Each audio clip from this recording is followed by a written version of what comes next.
work let me pick the week that I wanted to go back, and yeah, I got to pick I could either pick maybe the weekend of Sydney GT or Bendigo, and I decided to go with the SA crew, and I went to Bendigo Bush Bash. So representing, I know you wanted one of these like little stubby holders, Andrew. So I got my Bendigo Bush Bash stubby holder right here. Oh, that's excellent. That's excellent. You call that a stubby holder? I don't know what else we call it. It holds stubbies. So for those of you looking for a translation, that's a can koozie. Here. I've never heard that. Yes, you. Pretty sure everywhere in the world. So, I realized I had my mic muted because I was setting up a new scene, so I apologize for that. You just missed one. Over? No, I don't think we do. We fuck it, we do it live. No, you just missed a brilliant segue from talking about murder to talking about Age of Sigmar. The connection made was chopping up the bodies and putting them in the barrels is like what they did for the Battletome for Cities of Sigmar. Is they just chopped up all the cities and tossed them in this tome. But so how was your tournament? How did that go? Okay, so oh man, the guys down there in Bendigo, they don't mess around. The meta armies were ridiculous. I think we had about 30% Skaven going up there. There's a lot of really good players in Australia, and like I said it because I went back to CanCon earlier this year, and I also went back to South Australia GT. And when people said what's the difference between the American scene and the Australian scene, and I'd say there's just more competitive players. It's not that their competitive players are better than ours or ours are better than theirs. They're the same. It's just the higher ratio. I would say at a Midwest event, probably you got about 40% of people are going for soft scores. They're just hobby and sports focused, and they're we'll have fun, we don't care. But I would say it's probably close to 50% are actually going to win in the events up there. So there's a lot of top lists. Is there as much hobby? Would you say? I would say the hobby is as good as it is down up here, but here we've got more people competing for it. So you may have a big event like CanCon, there'll be 100, almost 200 people there. There's probably only 20 that are actually showing up to compete for hobby, when probably at Adepticon we're maybe having 50 that are showing up for competing hobby. And do they do sports in the same manner as us? Yeah, that's pretty much the same. Yep. Yeah. Okay. Yep. Right on. How'd you do? Was it? I got 3-2. I probably don't deserve 3-2. What were you on? What was your list? So I was just the triple horn dragons for Order Draconis. Okay. So yeah, took my high elves down there. It was the last day because technically, I don't know, all the elves are gone and cities is out the day of the tournament. But yeah, so you full alpha strike. Yeah, full alpha dragons. Right on.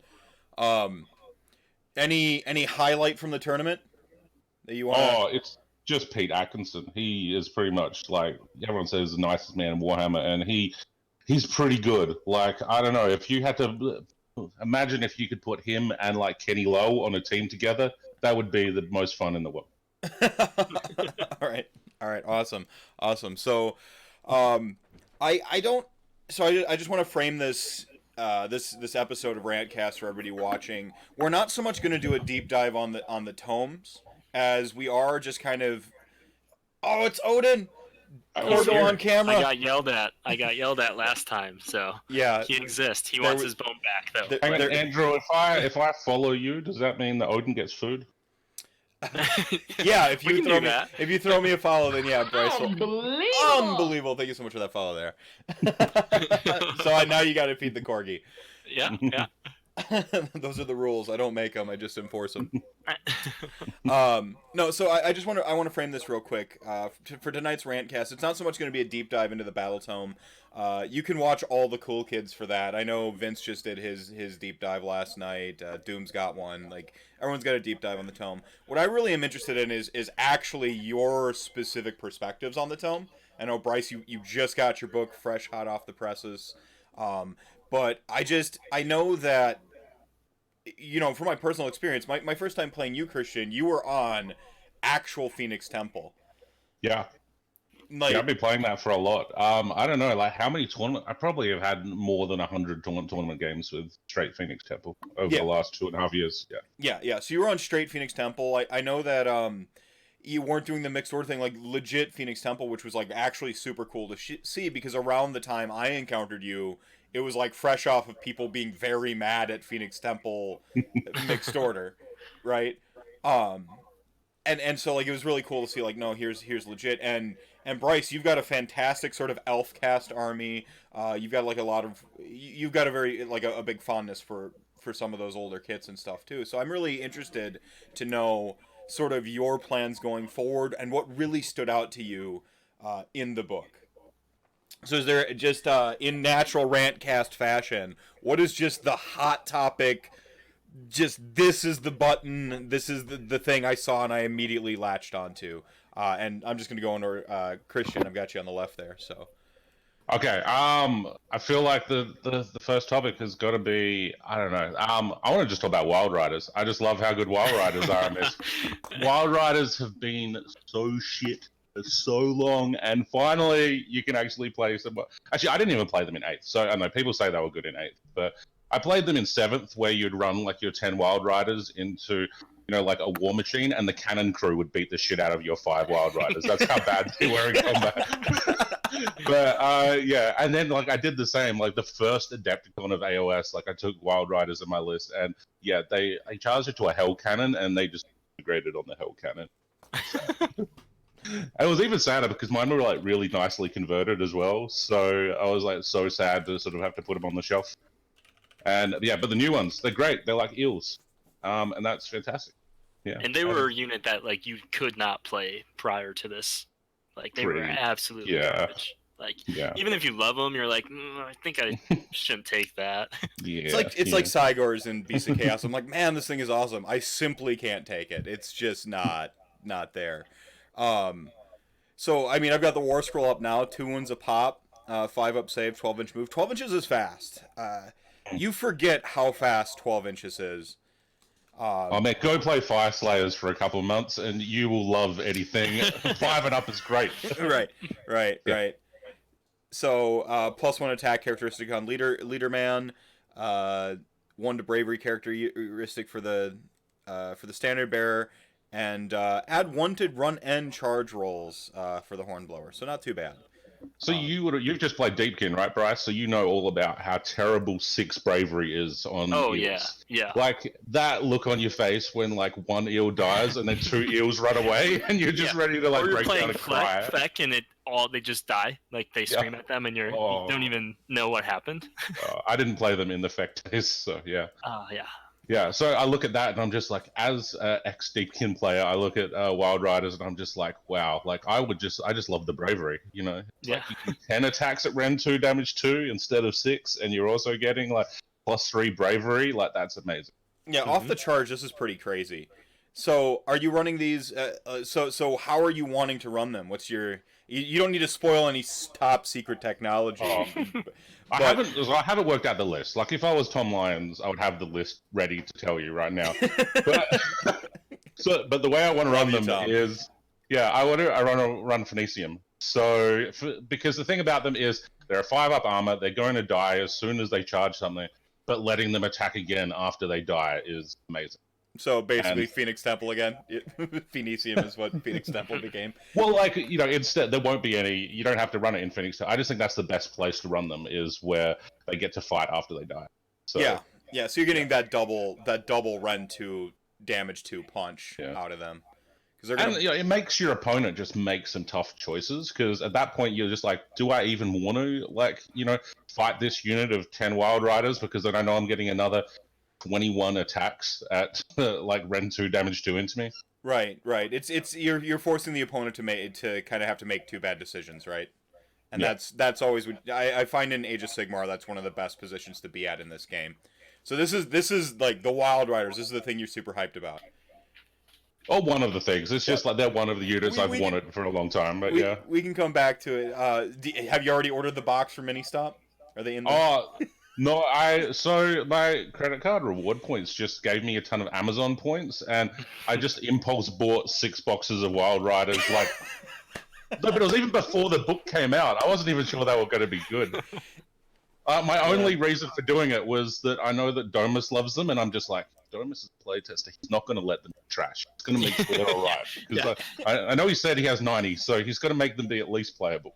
Right. Yeah, right. and his city clearly won this book, right? I mean, it's pretty damn good. Yeah. Living City is really, really strong. I think it's one of the cheekier cities in the book. So Brice, we can alternate back and forth. Brice, what's your like? Boom! This is the unit. What's the one that really jumped off the page for you? Well, mine is more so the Flamespire Phoenix. Okay. I don't think that it's great, but I just have always loved it, and now I can run 4 of them. And it's weird. It's the first time I think that I've seen them change the D6 to a flat number, because it's 5 wounds now at full, and then 4, 3, 2. So it makes it more reliable and not as bad of a feeling when you roll 1, and then it's like, oh, cool.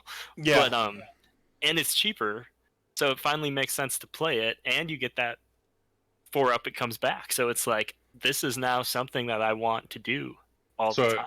So you're just gonna run 4 Phoenixes, like 4 Phoenix meta incoming? Well, I mean, yeah, I have 8 of them, so. So are you going to run them at Holy Havoc? Because Holy Havoc is a tournament with extra rerolls that we're going to get for charity. So that 4-up suddenly becomes a rerollable 4-up. See, I have this crazy plan for Holy Wars that might make it, so we'll hope that happens. But it's always a good backup when you just have a box full of Phoenixes. So. And they're painted and ready to go, huh? Yeah. I have 8 painted Phoenixes, so that's awesome. So, do you have another unit you want to talk about, Christian? Oh, another winner from the book. Well, I feel like the biggest winner is the Shadow Warrior. Everyone, you can't steal mine like that. See them everywhere.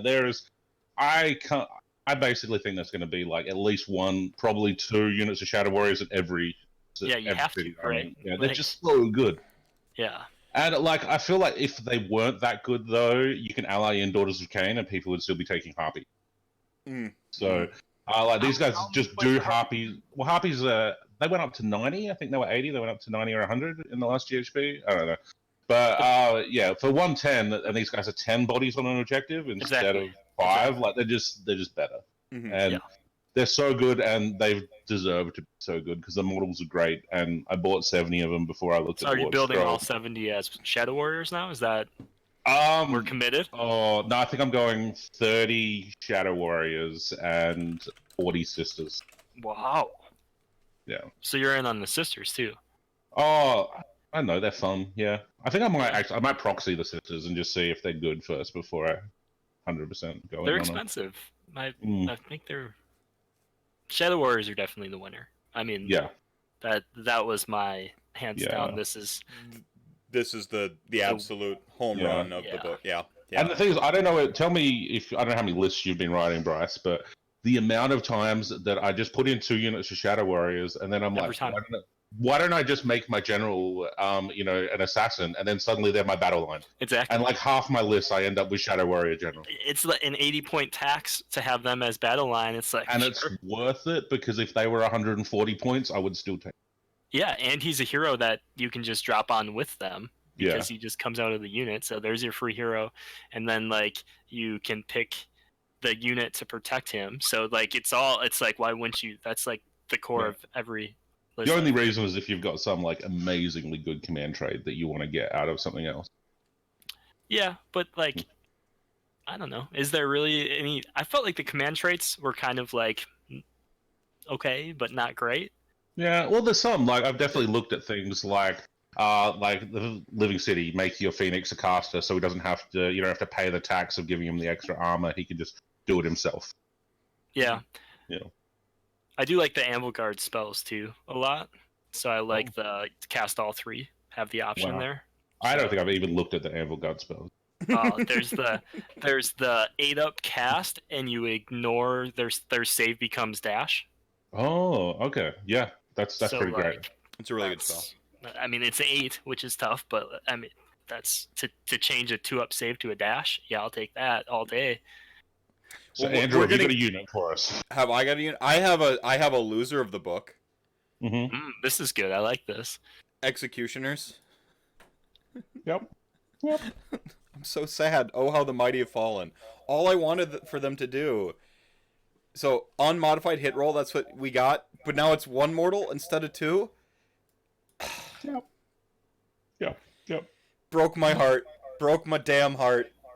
How many? Rip executioners. Yeah. Brice, how many executioners do you own? I actually only own 30 of them. Okay. How many other elves with two-handed swords that counts as executioners do you own? So I counted that once, and I'm almost embarrassed to say it, but are you guys familiar with Chuck Moore and how many metal daughters he has? I have more swordmasters than that. Yeah. See, I do think Blackguard are pretty. They're just a solid, like. So they're 30 points different, right? That's. Mm-hmm. Right. See, I'm not. I don't know. No. I think they're clearly better, yes. But okay. Are they that much better that you would ignore never executioners them? ever again? Yeah, kind of. Yeah. Okay. Yeah, like it's. I mean, I look at this and to me, I'm just like, okay, so these are the Graveguard. All right, let's go. That I mean, just use maybe a meta comes back that's really high on armor because we had the staunch casts around and stuff like that, and there's definitely a place for that. For the going crit fishing for the 6s, right over the Rend 1. I suppose I could see it. Skycutter All the chariots. high elves are gone. Yeah, that is true. The high elves for 2 people that there's Phoenix Guard, so they're not all gone. Well, but... Phoenix Guard are pretty solid.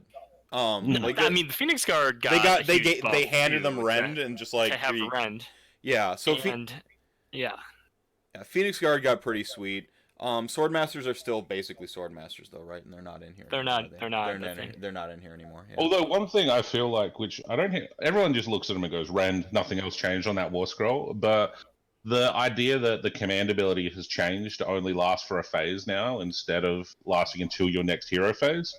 Like 1 CP used to give me rerolls on a unit of 30 Phoenix Guard. Well, for 3 turns when I let them take a double on me afterwards. Now that's going to cost me 3 CP. So suddenly I feel like the Rend is probably only evening out the damage output that I got from reroll a wound for 2 extra turns. Were you surprised that they didn't give a second command ability? Like the guy on foot, something different? I felt like that was going to happen because no one's playing the Anointed on foot. I really wanted him to be like a priest or something and have some little prayer of ice or prayer of fire or something, and just I just want him to play different because I look at him and I'm just like, okay, cool. We've got minor tweaks to the ranges being wholly within and how long command abilities last. Minor tweaks to the armor buff on the Phoenix, but everything else just plays the same. I'm still running a Phoenix Temple army that walks up to you and takes 7 turns to kill, and that's all it does. Yeah, but a Phoenix Temple army with Life Swarm now, you give me 6 Phoenix Guard back. Yeah. I've ran it even before this book. I was running, Life Swarm Phoenix Guard. Well, it's better now for you. Because the generic cities trait, where it's just always in its realm, so you're always getting a little bit. It's always D6. So how does it work? Is it always D6 if we cast it? So what happens if your opponent uses it on themselves? So they take control in between turns. Do they heal D3 or D6? That's an interesting question. Let's look. Because for something like the Purple Sun of Shyish, where it just moves further, it's obvious that you're just going to, move it further, right? When you cast it. But... Alright, the chat is saying that it's buffed because whoever cast it has got the buff. Yep, they are correct. Yeah. So everyone who uses You've got so many smart people in your chat, Andrew. I know. It's really, except for Tristan, but that's Jesus. Yeah. Well, how was that going between your, you guys were rivals for viewer numbers on your 2 episodes? I haven't checked back in because I've been so busy just getting everything on the various podcast platforms, but I believe viewer numbers, Tristan leads, but subscribers, Brice still leads. So, yeah, and that's really what matters, right? He's always going to lead because he always has an extra week. Yeah, exactly. So it's not, that doesn't mean anything. It's subscribers, and I won. Tristan, sorry, man. Yeah, I agree. Runtime and subscribers. But speaking of, I'm actually going to have you both back on to talk about your Escalation League, your international Escalation Oh League. yeah, So which is insane. We talked about it last time, but we have 55 members in it currently, which just blows my mind. And Yeah. like, Yeah. I'm so thankful to every person that's joined, and I think everyone in chat is in it.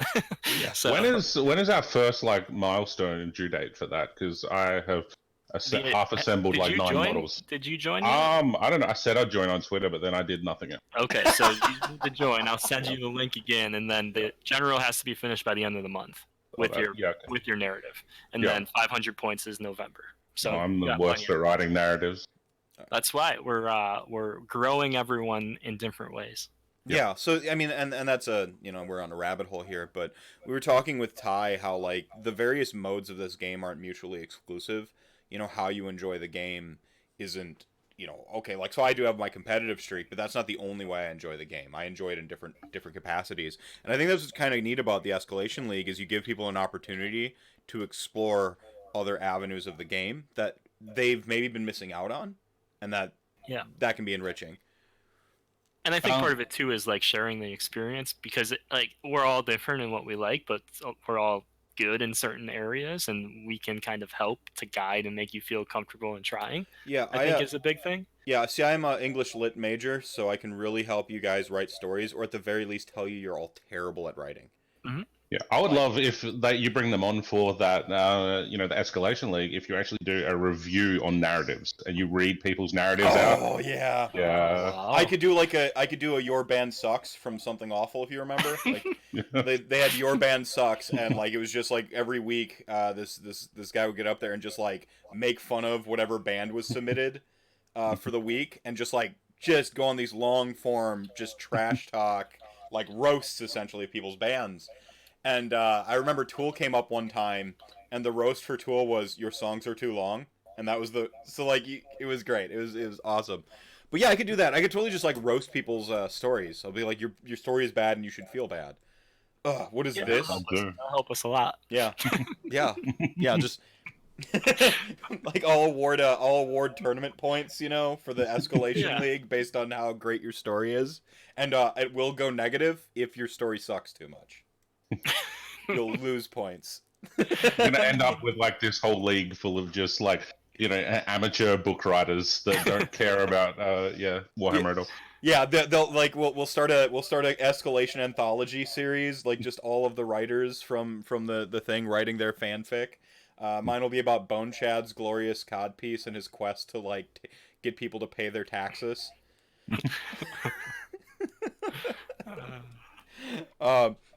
Yeah, so Escalation League. I guess Brice, I kind of already went over a little bit like your origins when I had you on the last time. So Christian, you're just like you're one of those people who's like the elf guy when it comes, when I think of what? That's not fair. That's not we fair. We are elf guys. Well, I was gonna. He's not the elf guy. I was gonna. We're both. Well, this is the Aelfisode. Both elf guys. Yeah, you're both elf guys. You're both elf guys. So, I guess I was gonna give you an opportunity too, Brice. But like, what makes you the elf guys, Christian? What was it? Why is it the haughty? I think that there is a slight psychology to people who are faction loyal. Not necessarily like. It's fine to like have a favorite army and then it changes and so on and so forth. But there are people who are diehard about their faction always. I always talk about how orc players are orc players. They always are. But you are the elf guys. So where does that come from, Christian, in your case? And then Brice, all right. Same question, basically. Honestly, it's not so much the elves as much as it's the monsters and stuff. Like I've always the thing I love painting most is dragons and griffins and just all shit like that. And elves always had the coolest monsters. So you go back to old fantasy and, you saw those guys like, Prince Imric on his dragon and you were like, oh my God, I want to paint that. And, you'd also see the Warhawk riders going around on their little birds and stuff. And it was so much cooler than the boring horses that everyone else had. And I just wanted to paint animals and monsters and stuff like that. And elves had the cool one. So that it was just that simple. You're just like, these are where the sweet dragons are. So I'm gonna go play the army that has the sweet dragons. Yeah, but then after I played it a while, like I realized that moving fast was really good, and I like moving fast. He's got to go fast, Sanic. Yeah, and Yeah. you know, shooting stuff's good as well. Yeah, yeah. Yeah, So they it was like you kind of like you fell in love with this aspect of it, but then as you explored the factions and what is traditionally elfy things, like they have shooting, they tend to be fast, and they usually have like actually like pretty solid sword fighters too, like melee. They're the classical sort of like classical elite army, right? Yeah. Elite army with all the tools. Yeah, so like originally, like everyone starts, they're a teenager and they collect, and I collected my wood elves, and that went away. And then like back in university, you finally have money, and you're like, I've got money and time, I'm going to play again. But then I came back and did ogres, and I very quickly dropped my ogres to go back to elves because I love how elves you can build lots of different armies. Like you can build the combat army, build the offense, defense, the magic, the shooting, whatever you want, and I've got all of it. When ogres just didn't let me do that sort of thing. Yeah, just real quick, I want to acknowledge something Frank said here. So Frank plays Death and Corn. Shooting is sorcery if you're a Death player. You're just like, it's fucking, you don't... I am not prepared to have a catapult in my army, so naturally it's just going to have the worst war scroll. So I don't need to take it when Bone Reapers come out. Yeah, so, I mean, I guess, Christian, you got in about, like, middle school, high school then, is when you jumped into Warhammer, right? Yeah, we don't do middle school in Australia, so yeah, high school. High school starts at year 8 in Australia. Okay, yeah. Yeah, I don't know what your numbers are. Yes, Yeah, it's what 6th grade is middle, 6th, 7th, and 8th grade are middle school, and then 9th is high school. So and some schools are weird. They do 5th as middle school or 6th as elementary school, depending on how small the towns are and stuff. No, so you jumped in on high school, basically started with the elves, came back to them. When did you get into AOS then? Were you always there? You just stuck through the whole thing? So I've moved around a lot. So like a lot of people probably know me already from being, on Twitter and in the community tournaments and shit. So like I've moved around. So I've lived I grew up in Adelaide, Australia, but I've lived in Sydney, I've lived in Auckland, New Zealand, I've lived in Malmo, Sweden, I've lived in Canada for a while, and now I'm living here in Chicago. And back in like 7th edition fantasy, when I was living in Sydney, just some mates were like, oh yeah, let's play Warhammer. So yep, started doing that. The store we happened to start playing in was where all of the best tournament players in Sydney used to play. So because of that, they started convincing us to go to all the tournaments. And so because of that, I became a tournament player. And then whenever I've moved to a different country, it just seemed like the best way to just make friends when you don't know anyone there, because you go to a tournament and you have like 20 new friends by the time it's over. Yeah, I actually have a small story about that, and I know you're kind of like the content creators, like darling, like you don't make content yourself, and you're just like but all the content creators know who you are, and then like, so I went to Gen Con, I met Kyle, and then Kyle was talking about how like he's like the cold caller who like calls. To like try to make the sale, and then when he can't close the sale, he's like, "Oh, let me get my manager," and then like passes the phone off to you.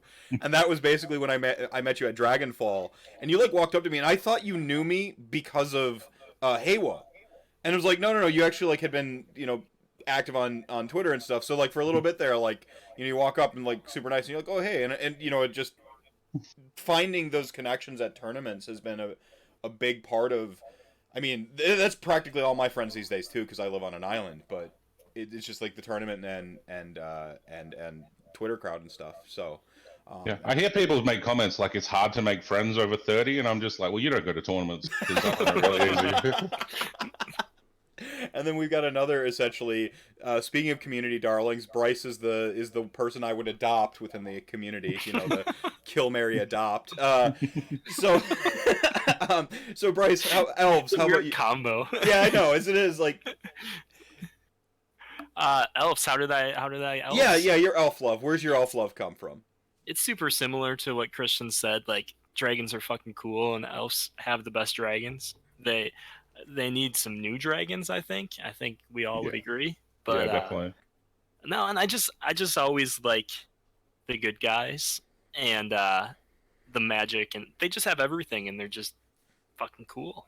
So I have to go, like, as much as this is RantCast, like, one of the things that I like to go on about is how Stormcast keeps stealing our mounts. Like, we're looking there going, Dragon Princes, they should ride dragons. Who gets the dragon mounts? Stormcast.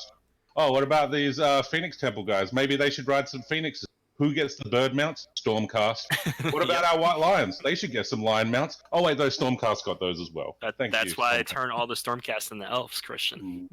See, you can't get what you want, you make what you want. That's the thinking man meme, like Brice. Like, that's why I steal all their mounts. Awesome. Yeah. And another super important point is a drake is not the same thing as a dragon. They're different. You know, it's the attached arms. So, and I kind of already know your origin in terms of it. But was Elves the first army for you, Brice? Was it Elves? Well, the first unit I ever bought was Elves. The first army I ever bought was Chaos, just mixed Chaos. Right.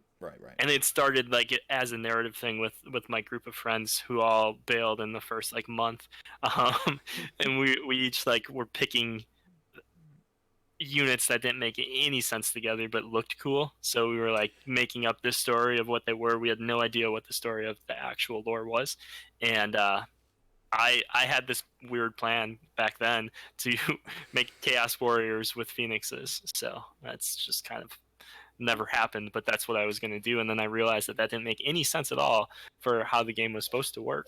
And then I all of a sudden have 10,000 points of elves. So this might make you happy, Brice, as far as weird armies that shouldn't go together. My first army back in like 5th edition fantasy was 1 tree man and like 12 way watchers, and that was all I had. Nice. That's awesome. No, and I know, Brice, you're very much the hobby and the art and the expression was a big part of your origins in Warhammer. Like that was a really, really big part of it. So I actually kind of want to talk about one of these things you mentioned, which is, you know, elf dragons and elf monsters are the sweetest, and they could use some new ones. Do you think that Age of Sigmar is going to do the thing where they bring all the old armies up, everyone gets just new rules to begin with? Look at this fantastical. What do we got here? Oh, I see. You can't see it. No, I can't see it very well. Oh yeah. Oh, okay. That's like be riding on like a basilisk looking. Yeah. This is the Forge World model. The Forge World. Have you seen the one that Paul made up?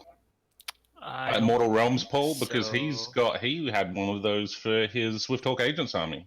Oh, he had nice. Elves on Millworm. So this, if all things go according to plan, will be truly revealed in about a month. All right. No. That means Havoc, right? Is this Escalation or is this for Havoc? Nope. This might mean for Havoc, and it might go with one of these here. Ooh. And sorry to completely change the topic there. No. We were talking about mounts, so I figured I should show off the mounts that are on my paint table, you know? Right. Yeah, so for those of you who happen to be like listening in the future, he just showed a bunch of sweet monsters.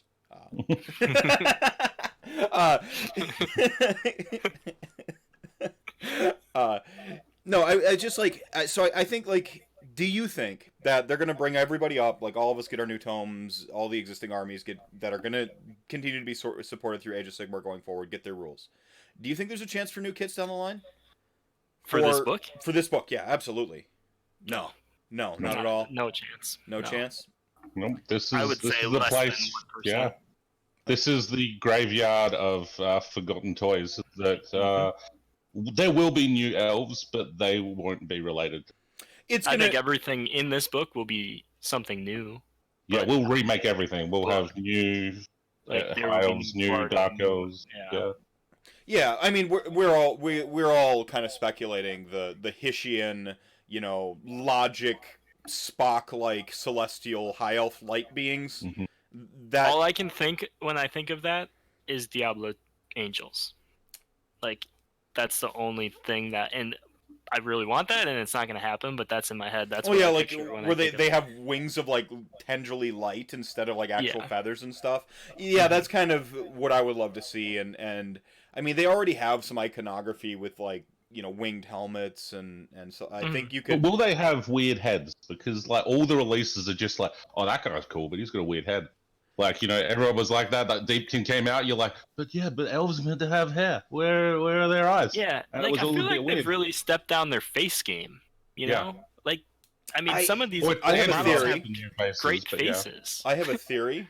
I think it's because faces are hard to paint, and they've made it a little bit more approachable by having like alien faces in the case of Namarti. They're Yeah. lit, eyeless. You don't have to worry about painting eyes and stuff like that. Stormcast when they originally came out, it was the amorphous faceplate-y, kind of crappy. That being said, that's why one of the reasons I love OBR is like they have real faces, like cool ass skeleton, like Kabuto, like that's cool to me. I feel like you're in the minority though. Like most people. Most people like, are wrong. Like Yeah. so, You're all right. Believe in yourselves. You're right. They look fucking weird. they're allowed to look weird. If you're mocking Sigmar and like the expressionless masks, you should have the anti that, and it's fucking cool. But the thing about what Age of Sigmar has given us is whenever you don't like the head of anything, you give it a tree revenant head, and it looks amazing. Right. So there will there be an Ossiarch Bone Reaper's army with full tree revenant? I don't think it's a will there. It's a when will there be? Like how Yeah. soon will we see it? I always call them the Sephiroth heads, and those are the heads I was going to use for my vampire kit bash that I just never got around to. But yeah, those heads are pretty wicked. So no new kits. I guess then is Cities like a band-aid or is this a real thing? Like this I mean that's a weird way to phrase it. But is this a like, okay, old players, you got the thing now, shut up, and then we're gonna go make new elves in the future, and then you'll forget all about your old elves? Do you think that's what's gonna happen? I know this is like I do, but I think it's long term. Way long term. Okay. Yeah. I think it's not a band-aid's kind of a weird word. I mean, obviously it's kind of what we're saying, but I think it's more of a like stop playing mixed order and at least play something new. Stop playing mixed order. Yeah, I like that. This is a stop playing mixed order. It's not a band-aid, it's a stint, in the chest. Yeah. Are you assuming, Brice, that maybe the kits that got, gone more so like the High Elves mean that we're closer to new High Elves than we are to new Dark Elves, considering they're still most of their ranges? I think so solely because of where the narrative is taking it.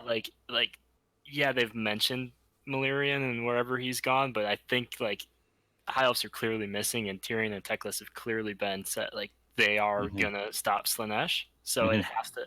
I mean, has to come. Like whether it's Adepticon or next fall, it's coming. Like we all know it's coming, and that one, like Chaos is probably coming, but I feel like that could even be after. Like I don't think there's any need to rush on Chaos book, and I mean they've followed a path, right? Like their narrative has always led to the next thing in the spring or summer. So and we'll miss Weaver Sash.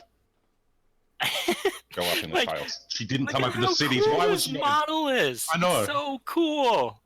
It's like it's not painted, but like we all know I've got what it one is. of those too. Yeah.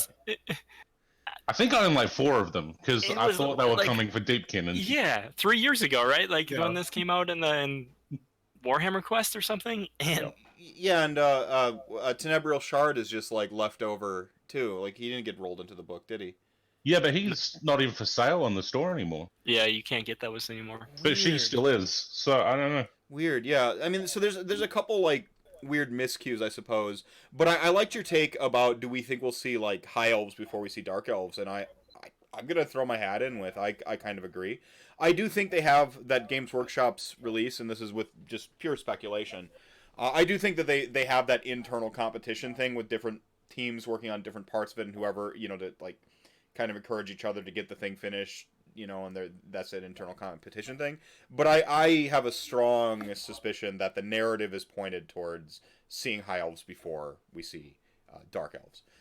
I wouldn't be surprised if it was years before we saw Dark Elves. Well, I keep thinking that something that might actually be really sweet is if we do see both at the same time in a combined tome. I was talking about the Yin Yang tome where like I heard you say that. Yeah. Yeah, I think that I would just feel like that model is going to be probably the coolest model they'll ever make when they make him. And that's probably what someone said about the 90s Nagash when it came out. Yeah, but I mean, like, you think of what they I don't can think do now anyone and... said that about the 90s Nagash. Well, this is before it happened. I mean, like, yeah, they probably said it. Oh, Nagash is coming, and he's going to be so cool. And then he's this weird hat dude. But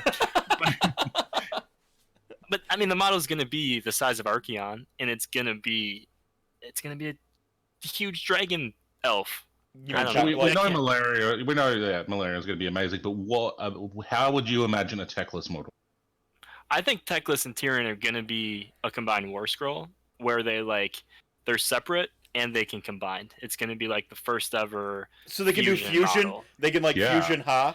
Yeah, you know this. Like you have to do that though. You have to stand like on the this table for 3 consecutive minutes, just screaming, and then after 3 minutes, you can replace the model with the new model. So I hope we pointed the right way on screen. No, we didn't. I don't know what order. No, all right, here we go. Yeah, there we go. There it is.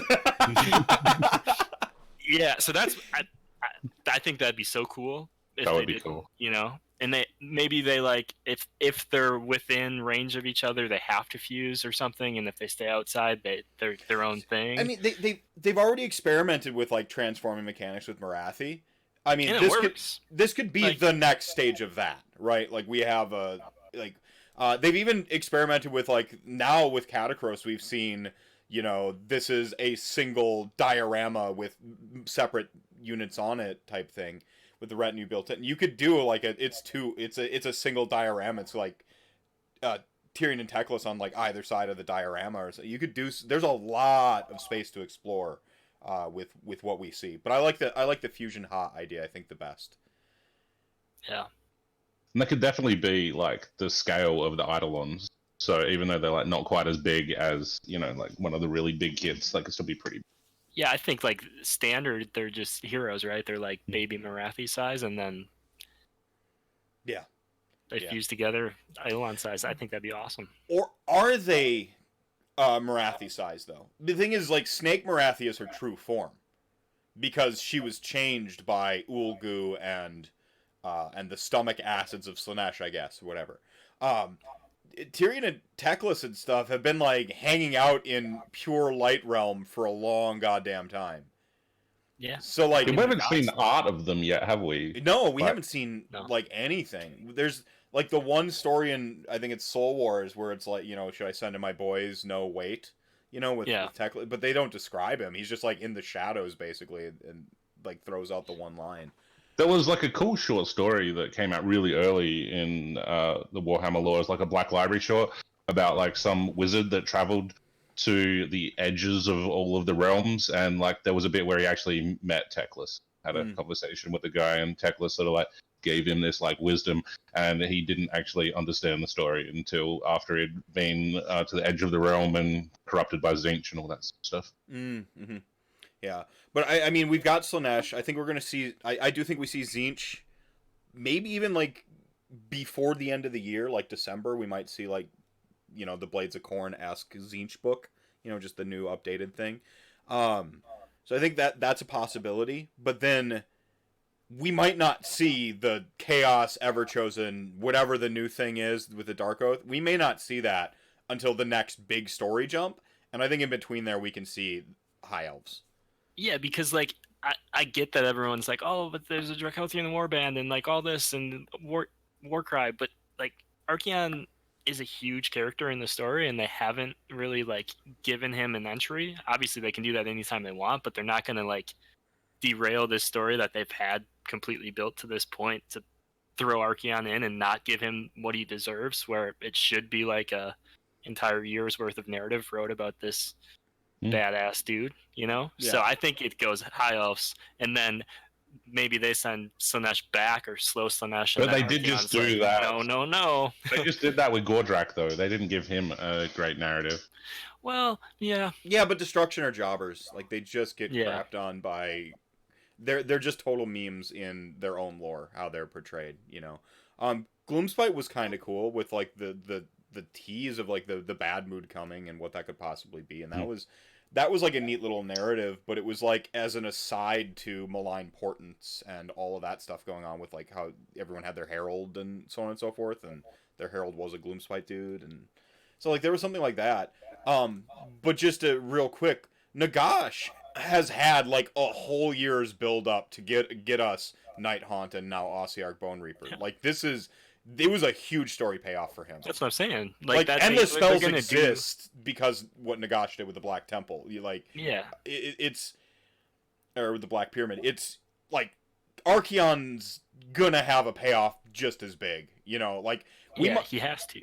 we might not see Archeon. Archeon might actually be the harbinger of 3rd edition type big. Yeah. Like it's so I don't know that we see him sooner. I think Warcry gives a really nice like segue for him to show up, but that Warcry story needs to play out more first. Like we're not to now Archeon's there. Yeah. Like it's not They're even still earning his favor, right? Like he's not impressed because these dudes showed up. He's gonna be impressed when they murder the world. Right. I mean, he hasn't like seen proper tribute. He's not even like there, like from what I understand. Like he's not even there. It's just his tower that he kind of like fucked off from. So it's just like Trump Tower here in Chicago. All the protesters go there expecting him to be there, but he hasn't lived there in years. Oh man, brilliant. Okay. Man, what a good rabbit hole that was. Do you have a city that you're leaning towards? Either of you? Is there a city that jumps off the page? For me, I really love Living City. Like Living City, my list keep going back to Living City. Like I can find builds in all of the cities, but I make most of mine in Living, and I just feel like it's not a super strong mechanic. Like I'm not always building ambush builds or stuff, but I like the spell lore, I like the artifacts, I like the command traits, and I think it's really flexible to do a whole lot of different lists with them. I think it's the cheeky one. I think you have a lot of room to do some tricks, right? You've got the hidden paths, you've got the move and shoot like shenanigans. So I think it's got some. I think it just has some natural synergies with. Well, face it, speed kills, right? Like that's the huge part of AOS 2.0 and the objectives game is just being able to move around, and anything that allows you to like do the thing and then move toward an objective or shore up an objective or do the thing and then set a screen better. Or misdirect your opponents with deployments. Like, oh, they're going to come on from the table edge, and now they have to screen their backboard edge, and you're like, psych, they're just coming on over here by my stuff. But like after listening to, I didn't even listen to all of the Warhammer Weekly last night. Yeah, I with missed Halo on it. But like after listening to that, it seems that all the best units for Living City Alpha Strikes are not even Cities units. Like they're all the ones from Stormcast and from Sylvaneth. Yeah. Yep. Yeah, like it's like I can put a crossbow on my Black Dragon, but it's not really doing much when it gets in the combat. Yeah. No, Dirthu's a big one for Living City, I think, because then he's got he can show up. He's got a shooting attack, and then he needs to make a 4-inch charge, and you kit him out with all the artifacts, like everything's on Dirthu, and he just starts tearing people to shreds. So I think Dirthu is one of like the cooler combos. I didn't make it through everything that they were talking about last night because I had to start my marathon stream. So, what about you, Brice? What's the city that you keep building all your lists in right now? So my list building has been kind of like forced down a certain path because of Holy Wars. So I'm trying to do it for Holy Wars, and I'm playing with Ty, and we have a narrative written that I'm building a list around. So my first city will be Anvilgard. And I love like the Sea Elf idea. It's like the theme I've always wanted to build an army around and do and convert and stuff like that. So I'm super happy to do it. I think it's probably the worst city. The spells are pretty good, but other than that, it's really bad. The second artifact isn't terrible. Yeah, that's true. And like I don't know, the prayers are okay, but I feel like it doesn't have the tricks that some of the other stuff have. I think Living City is really good, and I of course I like the magic. I think that there's a lot of potential going the magic route. Plus one to cast and unbind with super powered endless spells is pretty good. Pretty good. Yeah. Yeah, that's why I like Hallowheart, but I'm a player who likes the magic phase a lot. And the fact that they have a D6 heal to keep their engine going for getting like a +4 to cast on average, just like +4 to cast before I even like take an artifact for just a bubble of wizards.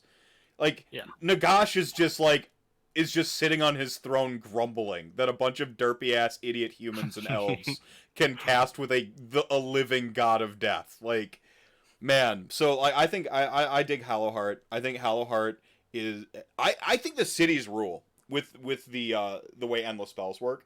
I think that on its face is a game changer. From a sheer volume of releases, we're going to see the meta change, just period. A lot of people have their cities armies laying around. They're going to play them again. They're not going to be running the optimized best version of their whatever, because they probably have a particular set of models, and like, hey, it turns out you need to grab some Wild Riders now to maximize your stuff, so you weren't running the best version of what you could have been doing. So we're going to see not as much of a hobby hang-up. It's going to be a little bit, I think there's going to be a parallel between Skaven's evolution and City's evolution, where Skaven, people had their 3,000 points of Skaven ready to go, but it wasn't the right 3,000 points. And then now we're seeing the right 3,000 points of Skaven. Same sort of thing. But like immediately, the way this army interacts with endless spells changes how you play the game. You're going to start. You say, all right, so you like Hallowheart, right? Yeah. And you also like taking things in Warhammer and then associating with something in Magic. Would you say that Hallowheart is the control deck of the Cities of Sigmar? It is the dick deck. It is blue. It is counterbalance top. It is no fun allowed for you. Yep. Yeah, absolutely. Yeah. And I always go Living City, which I feel like I'm just playing mono red or something with that. Yeah. Yeah, or like green, because green has like mana excel, but probably closer to red, because red is fast and big, right? And Living City feels a little like big fast. Yep. Blue, what a loathsome color. You mean my second favorite color in Magic the Gathering? The worst color. Hate blues. See, I'm pure Grixis. I'm black, blue, red, like all the way through. Yeah, everyone keeps telling me they're just like, why don't you have a counter spell? And I'm just like, I refuse to. I refuse to take any counter spells, even if my decks are blue. Telling people no is the most fun you can have in Age of Sigmar. And no means no. It respects consent. Like it's teaching our children a great lesson by being a control player. Yeah. So I'm a big fan of Hallowheart. I see it, and I haven't even begun putting units in the army yet. Like I'm just like this. I look at these things, and like now I'm just gonna like tool through the book probably this weekend and be like, this is a dirty list I can build. Like, Domus blew my mind the other day when it was like, you can have a Hallowheart list where if you take a Nomad Prince General, all of your battle line are wizards as Sisters of the Thorn. Hell yeah, and they all get the plus. Like you just kill some like whatever, and like now all those sisters are at a +3 or +4 to cast. Although, speaking of feeling bad, you're gonna feel really bad when you roll the like 1 and or the 6 and kill the wizard. like you roll the wizard's dead, and you're just like, well, crap, no bonus this turn. But I like that. It's a little bit of the goblin magic thing, We're like power at any cost, like you're over channeling. I kind of dig that. Like I really like the sacrifice yourself to be awesome at magic. I think it's super metal. I'm not sure if you kill yourself, do the other guys still get the buff, or do they not get the buff? The buff is within a radius of. Here, let's read it. Arcane channeling. The other thing I like about Hallowheart is you can get 2 command points a turn with it pretty easily. But Arcane Channeling, you can use this command ability at the start of your hero phase. If you do so, pick one friendly Hallowheart wizard hero and roll a dice. That wizard suffers a number of mortal wounds equal to that roll. In addition, until the start of your next hero phase, add that roll to casting rolls made by other friendly Hallowheart wizards while they are within 12 inches of that wizard. So if it's dead, if it's dead. But so like here's the thing. It suffers the number of mortal wounds equal to that roll.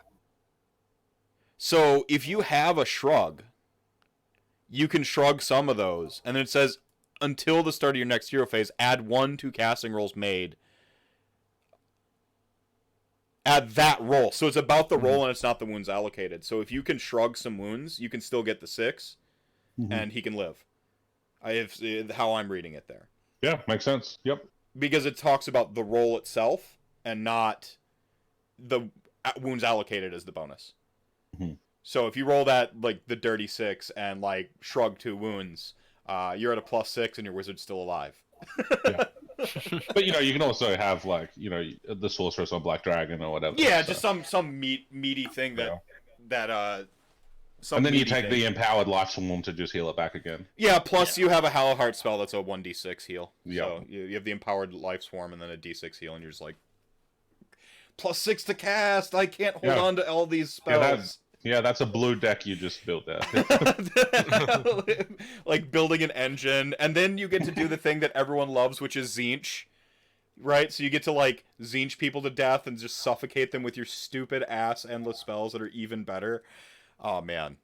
Oh, actually, you guys probably wouldn't have seen it because you probably don't follow as many Aussie guys playing, but yeah, at the tournament on the weekend, they had one of the guys playing Gotrek, and they put the Gotrek in the endless spell cage where they just had 6 endless spells, like base to base, touching him in a circle, so he couldn't move, and Gotrek just had to stand in the corner the whole game. Yeah, I mean, that's what you do, right? Yeah, and yeah, Hallowheart is the blue deck. It's the dick deck. It by far in a way is. So like this is why I'm not a Cities player, by the way. If I were a Cities player, everyone would just hate Cities the way they hated Nagash for like a calendar year. And the way I hate change hosts currently. But yeah, you can have like 6 double Nagashes on the table if you roll that 6. But it's not to dispel an unbind. No, it's not. So, it's not to dispel. Like, you'll still get stuck in a rat trap and you can't get out of the thing because you need a natural 8. Right. But you're throwing your will around, and that's the other thing is like Maelstrom gets double explodey points in its thing. So bringing a cheap ass Maelstrom and just like and actually trying to detonate it becomes a real plan for damage. Whereas, like, the fact that Maelstrom has even something after it says attempts to unbind spells was, like, you just kind of gloss over it. But it gets double the arcane points, and so it can, like, overcharge twice as quick. And so you can just, like, Hallowheart, have a little Hallowheart grenade with it is pretty funny, too. Yeah. I think that this makes Khorne and anybody with free unbinds seem a lot cooler. Right, like anyone who's got, because Khorne, if they roll the 8, they unbind it regardless. So like anything like that is going to be really, really valuable. Do you think Tzeentch players right now would even be happy if like a book came out next week due to like Hallowheart's 5-up shrugs? Yeah. I don't think Tzeentch is. I think Tzeentch players are fine right now, but in about a month or two, as we start to see the Hallowheart list show up, Tzeentch players are just going to be like grumbling, but they deserve it. So. Whatever. There's definitely like a build creep now, how they talk about that construction meta, that everyone's like, alright, Hallowheart's the way to go. Now all I need is 5 sorceresses and like 50 Darkling Covens units. Yeah, and so that's gonna be the hobby hang up. We're not gonna see it right away. I don't think it's gonna be stifling though. I joke about it, and we're joking about it being a blue deck. I don't think it's like gonna be toxic because they pay a price. They have to have an engine. Like you said, their bonuses aren't to unbind, so they're not telling you no, you can't have fun, right? Like they're just like they're having all the fun they want to have, which is, I mean, that's Warhammer. Like, let me just roll my dice and do my thing, and then you can roll your dice and do your thing, and then like as long as we're on the same level of having fun and doing the thing, then it's not a big deal. The problem is when you can't interact at all, you're never allowed to do anything. But I mean, endless. This is going to be yet another army list where I think Games Workshop has to seriously think about endless spells and what 8 of them on a table means, and maybe not go back to the drawing board, but assess how models move and traverse endless spells, because it is kind of crappy to just like lock in a Gotrek, right? I mean, yeah, it's one way you play against him, but cool, like, yeah, that's a strategy, but not when you do it to everything that's not as Terminator-y as Gotrek. No, that's what you do to everybody. Yeah, I do wonder if the Hallowheart spells are actually like if those lists are going to end up not doing enough damage. Like I've had a couple lists that like Alex, because he's really excited about it, that he wants to run with his Darkling Covens, and I'm like, so where's all the damage? And he's like, oh yeah, I've got Geminids and a Pendulum in there, and I'm like, cool, that's 9 wounds a turn, and they control one of them. Like where it's not like like a Legions of the Gash spell lore where you've got a whole bunch, or Tzeentch spell lores where you've got a whole bunch of mortal wounds spells. Tzeentch has all the mortal wounds. Nagash has a lot more attrition spells. But the thing is model spell. Yeah, removing a model spell like is really pretty great. But I mean, against a horde army, like, oh, you removed my one model, like whereas Tzeentch's flamethrower is versatile and great. But where Nagash is awesome is that all of its units are grinders. Graveguard, even like skeleton warriors, Nagash is just an engine. He says you don't get to, like, this unit might as well be dead. It has so many penalties on it. And then the skeletons are going to go grind that unit down. Like it's like Hallowheart. You have to look at it like you're giving up a lot to get all these wizards. Where are your grinders then to complement your lockdown spell magic? Tzeentch has literal flamethrowers. Is it in the form of like bringing in some wild riders or whatever it is, right? Like, what are you gonna do that grinds and fights and yeah, what's your grinder in it? I like the Maelstrom grenade. I think it's a really cheap way of getting some damage a lot. I didn't even think of that. That's smart. Shit! Now the world knows my trick. But yeah, I mean, and it's gonna and spells have and continue to be at a bigger premium than just bows, just shooting, or just having a melee unit that runs across the table and fights. Spells are just at a premium. Wizards cost more. This is actually a really good segue. Yeah. How disappointed are you in the lack of shooting? For us, we're talking about us and our loves for elves. Okay, so about me? Yeah. Me, the death player of, like, how disappointed is he in the lack of shooting? I'm just like, oh, it's all right. Yeah. No, I thought you were, like, reading a question from the chat like it was, like, a philosophical to everyone in the world. How disappointed are you in shooting? I don't know. I don't think it's that bad, really. Like, it's like, I don't know, Shadow Warriors are probably the equivalent of Judicators now. Mm-hmm. And that's good. Judicators are solid. Like, Judicators are still being taken after 4 different Stormcast books and all these GHBs, and they've proved worth their points in all the games. So, yeah, they're pretty solid. I just feel like there's that, like, I want to block archers, It's like...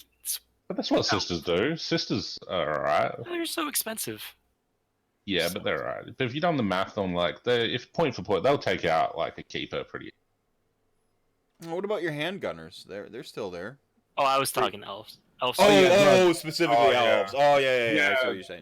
No, we clearly ripped out all of the human and dwarf pages and burnt them. Yeah.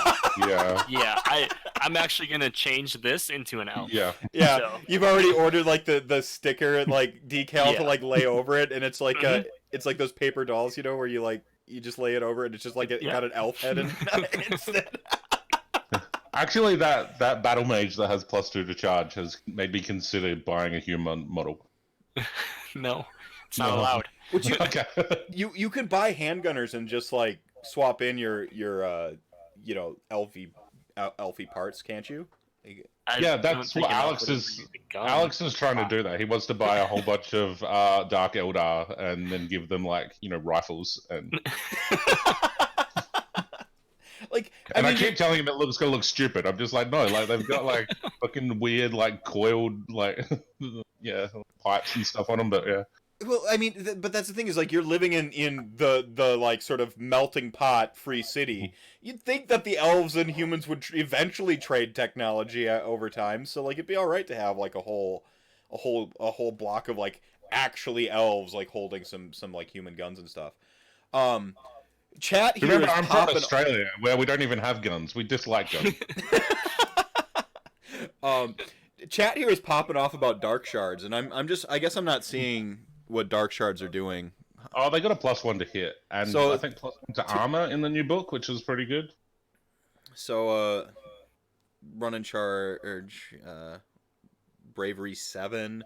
Add 1 to hit rolls for attacks made with the repeater crossbows.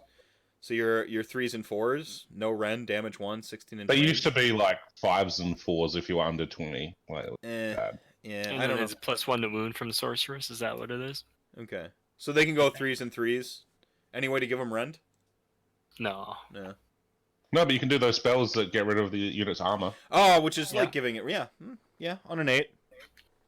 On an 8 though, yeah, right. I mean, tough. that's how I ungore raider people to death. Is I shred their armor with my spells, and then my raiders now are hitting on 3s, re-rolling 1s and 2s. Oh, it's re-rolling wound rolls of 1 for the Okay. command ability. Okay. So you Or really are run, just shoot. like command abilitying it. Yeah. There are a bunch of like command traits and stuff that do give like little bubbles and things. It might be when they charge. I so mean, don't and know if that they're always must effective. maybe that's where you have to go is like grab the dark shards and go into like some of the traits and stuff. No, they're good because almost everyone's taking a Sork anyway to get your +2 to cast. So you want some Darkling Covenants unit. And if you're sitting on a back objective, you may as well be shooting as opposed to being a sword guy just waving your sword in the air. Where was it? How are Wildwood Rangers now? I haven't looked at these yet. Are they? They're not good, are they? Yeah, if you thought that, you know, Blackguard were bad, you should see these guys. Yeah, that's why I was like the biggest disappointment in the book. Like, it's still mortal wounds. At least they do something. Yeah. Yeah, Dark Riders. Man, I'm gonna have to comb through this a little bit more. Okay, what about Drakesworn riders? Right? Is that what they're called? Drakespawn Knights. Spawn Knights. Why are they 170 points? That's what. I think someone forgot to put 2 on front of their Lance attacks profile. Oh, okay. That's in- Because No, but yeah. we both wanted Draconis to be Yeah. at least used as something, right? How Yeah. on earth could you justify those for 170 when you can play Eels for 170? Like, Yeah, those it's and are the- you know, Wild Riders and Demigryphs are just way better. yeah. I feel like that was like a major typo that they just didn't catch, or they just were like, no one has those, no one cares. They did go up to 3-up armor though. So they're 3-up armor re-rolling 1s and 2s, which is pretty good. Is it a 3-up? Yeah. So even the Black believe Dragon you. as well has gone up to 3-up with a shield. With a shield? What's the other side of the Dark Shard kit? It goes into Bleak Swords and Dread Spears. Bleak Swords and Dread Spears. There you go. Look at that chat. So one of them gives them an extra, like, double hits on a 6 to hit, and the other one, I think, 6 to wound is +1 rend. Okay, cool. So I keep coming back to these Shadow Warriors and how much I love them. They're your only shooting. 10 points more than the Dark Shards. As if you take, like, unless you Yeah. need them for the Sorceress, you take Shadow Warriors every time. Yeah. And Yeah. even if you're one of those asshole purists, like, oh, I only like Dark Elves, I don't like these pansy High Elves, like, they've been renamed, that now they're in Shadowblades, so they've become Dark Elves now. Yeah. Yeah, they're Shadow. They have it. Or you just make them into Dark Elves. Oh, yeah, hang on, put that near the camera, what are you doing? Alright. Oh, yeah, okay, so this is using your Corsair cloak. Yeah, I don't know if that's going to focus, but it'll be on Twitter. Sorry. It's on Yeah. Twitter, Yeah. actually. Yeah, I'm currently working on some Bleak Swords, so I can have a Sorceress tab stuff. So I got this guy going on here, which is a... so that's, what is it, Eternal Guard with the Ideneth swords, helmet, and shield from the Eel Riders. Yeah. Yeah, I'm sorry, Soren. I just got my digital copy today for the show. I've only cursorily like looked through some stuff, which is why I have my 2 experts on elves here to help me out. If you don't Chad, have, you don't know anything about dwarves, we can't help you. I don't even know what dwarves are, to be honest. Yeah. Yeah. Iron Faces, is that what they're called?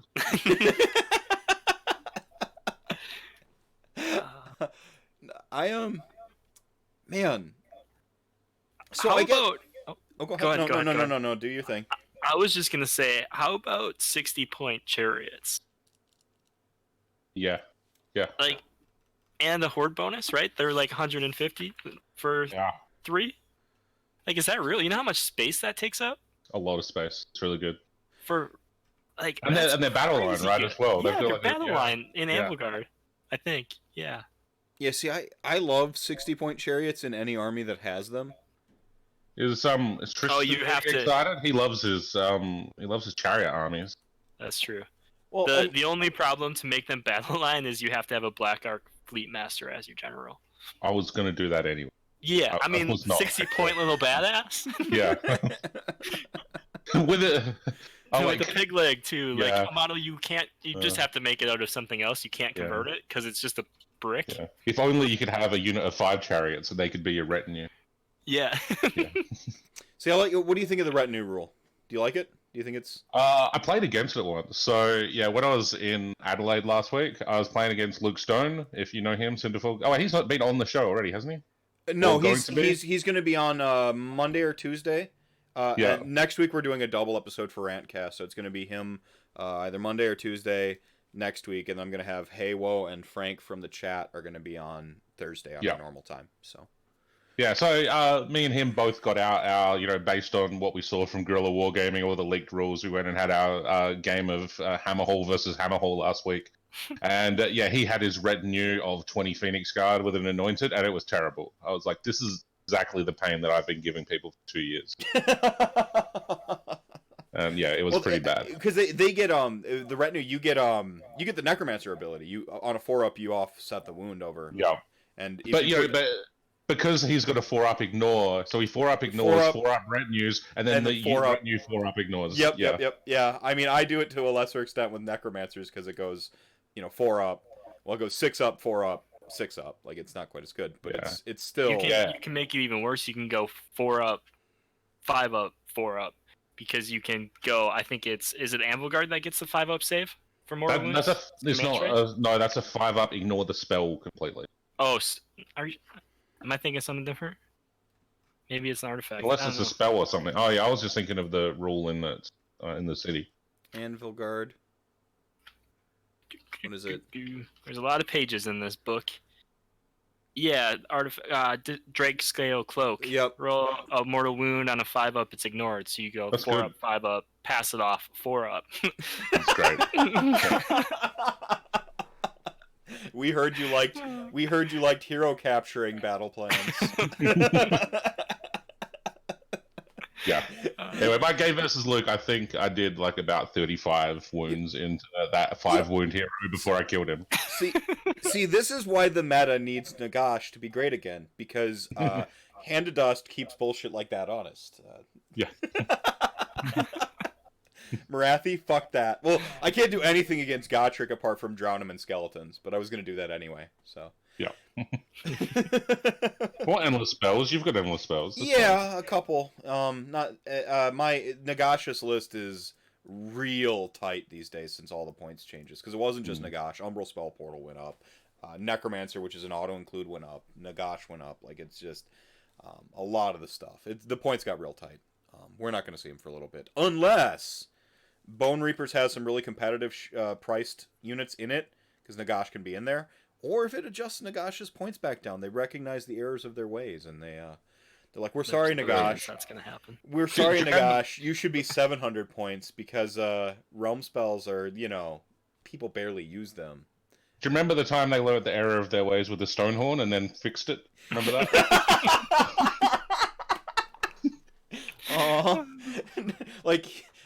He's 800 points, only casts 4 spells a turn, has no bonus. Hand of Dust does a D3 mortals instead. Like, it just, all of the things get bad. No. No. But back to these elves things. How just pumped are you for this book? Like, is this just, did it answer all your, prayers? Was this the pill you needed? I don't know, Brice, go. Oh, we both passed. You know what that means. Yeah, don't. Yeah, oof. Yeah. All right. So this is supposed to be. This is supposed to be the unabashed hype stream. But if you need to go hot take and just go for it, go all in. Yeah. So I was super hyped. I was full on, and we've talked a lot, Christian and I, and hobby-wise, yes, I'm super pumped. I can do everything I want, and really that's what I do anyway, so I don't really care. But if I wanted to play competitively, this book is not doing it for me. Why is that?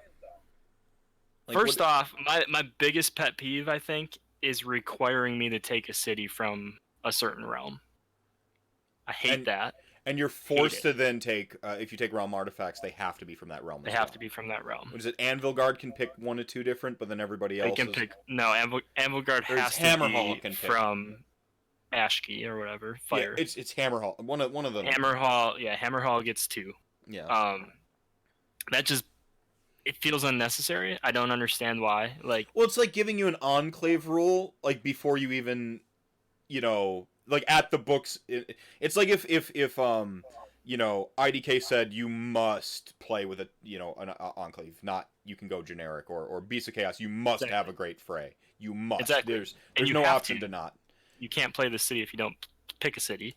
Right. And to force me to play a realm, like, some of the realms have shit when others have great ones. There's no parity between the realms. There's simply no parity. I mean, Ulgu and Shyish are like such leagues above other things, and it's not just that like Ethereal Amulet and Shyish. If like, okay, Ethereal Amulet, and you're like, you need to pick a second one. Ragged Cloak's pretty good too. Like, you can actually just go down and pick like a couple things.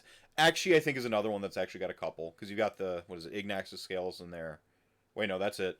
Yeah, and it's like, that's only good on certain things, right? And there's not a lot of big models in this book that super benefit from that, where there's no Star Drake. Well, I guess you could have a Star Drake, but Gyron's all right. You've got Gyre Strike, and then you've got... Again, great for a Sylvaneth guy, but not really. Oh, yeah, I see. Like, if you're taking, like, a guy on a Phoenix, it's like, oh, well, here's 4 attacks at damage 1. I really need... It matters that I have +1 to hit and wound on that. Right. Yeah. You want that on the Tree Lord Ancient or the... Spirit of Duth. So a big thing for me in this book was the lack of battalion. That's what I was saying next. Yeah. Because it's like there used to be so much character in the battalions. Like, you look at the old Scourge Privateers, that's great. We could like move twice or shoot twice and stuff like that. So that was like a special thing that they did. You looked at Order Draconis, they could run twice, once per game. All that sort of stuff is gone now. And I look at that. Flavorful, right? It's just like +1 to charge is what you get if you're a good Wood Elf. That's your bonus. Yeah. Take these 3 shitty Wood Elf guys with axes, and you can get +1 to charge on them. And it's like, well, that's cool. Yeah. Also, take cogs for cheaper. I'm gonna finish that thought in a moment, but Frank, why is Tree Lord Ancient Spirit of Greg? This is a meme I may not be familiar with.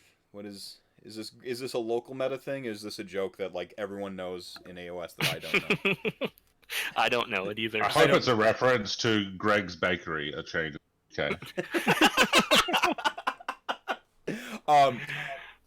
Local meta thing. Okay. Fair enough. It's Spirit of Greg because it's not Durthu, so local meta joke. It could be, and here's the take. I just think Age of Sigmar is moving away from battalions. I know Slaanesh had tons of great battalions. Okay, Slaanesh. Have you seen Lords of the Lodge? That is a must-take in everything. I think it's part of the Band-Aid thing we talked about. Go ahead. I don't think it's that they don't want people playing this book, but I think that people already have this shit. This was a Band-Aid to give people who have this army an ability to play it. It's not going to be super good. It's going to be fine. It'll be that right in the middle. That middle, right. Some things will be really good. Some things will be terrible. But anything with dwarves is going to be terrible. They're not they're not dropping this book and selling a whole army to someone. Yeah, like, they're not reboxing Phoenix Guard into white boxes or anything. Yeah. Like, people who are playing this book have it, or like they have an interest, so they're gonna put a little bit more in their collection. Yeah. So I think that's a big part of it, and I just feel like the Band-Aid thing is really kind of what it is, and we need a better term than Band-Aid, but the word we have said, that's the term we chose, in the moment. But yeah, maybe not the stint, right? Like in the heart, might be a better analogy. Yeah, I think that I've always thought that Age of Sigmar, one of the things I whenever I looked at a tome, I'm just like, they're never equal in terms of their battalions. Like, they're just never tome to tome. Death's battalions are shite. Like, there's Flesh Eater Courts have a couple good ones. Slaanesh has bonkers ones. The freaking Sybarites is every army should have something like that. That's crazy. That's awesome. You mean you can drop all your heroes at the same time and get a bonus command point for building a list? Okay, like, Beasts of Chaos battalions, pretty great, but their points don't make any sense. Why are the more inclusive battalions cheaper? Why is something that has a useless ability and has like a selective list more expensive than something that does something at all? Like, so I just feel like battalions are in Age of Sigmar have always been all over the place. I think it's like Plinko. They just drop the thing down, and if it lands in the right place, the battalion's good. All right, like I don't know what I can't find any form of consistency between battalions. Well, I think AOS 1 was battalions used to be the equivalent of like enclaves, temples, groves. Yeah.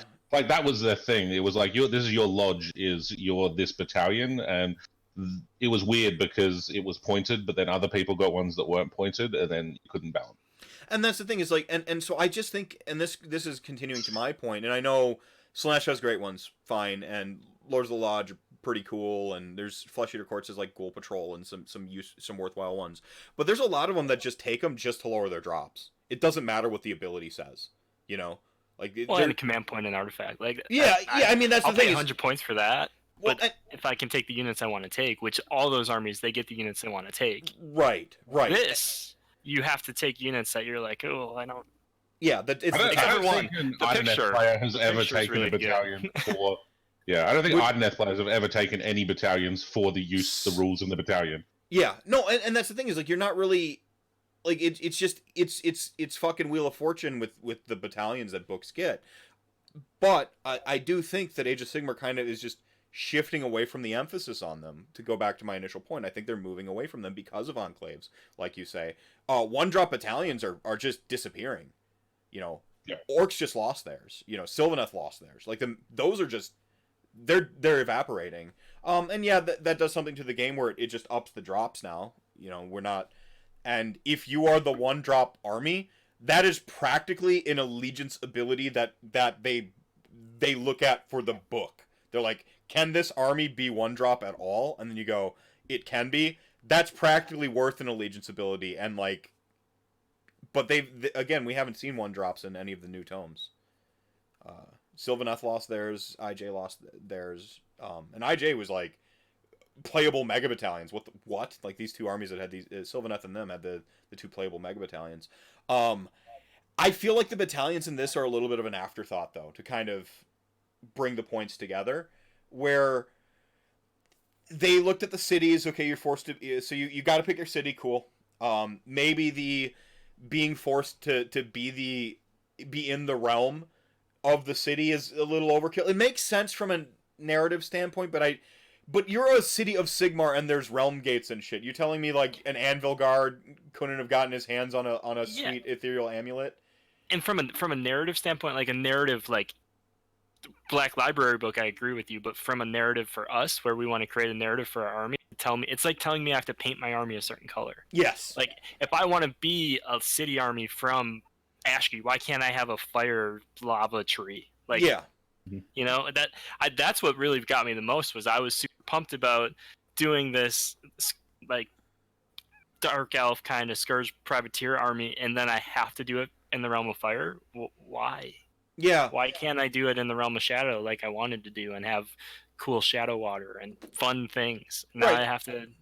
Right, and you're gonna and that's gonna kind of go against this the notion of verisimilitude, where like what you see, where all the things wrap together. What you see fits your army narrative. I threw Asian hats on all my skeletons, right? Like, because they're this pseudo Asian ancient like alchemical Yama King style army is my thing. And now they're like, no, you can't be Yama Kings, the book. Like, you have to be fire people. Like, like I see what you're saying there, is that they're kind of removing a little bit of player agency in the customization for your army by locking it into rules, which is the bad way rules can be used is when rules put a box on creativity that firmly, right? And so like now you're gonna create situations where like, okay, you want to make your Scourge Privateers from Shadow, everything says fire, you're from Akshi, so on and so forth, and there's going to be an incongruency between your made up sweet awesome army and what your rules say you do, and that's bad.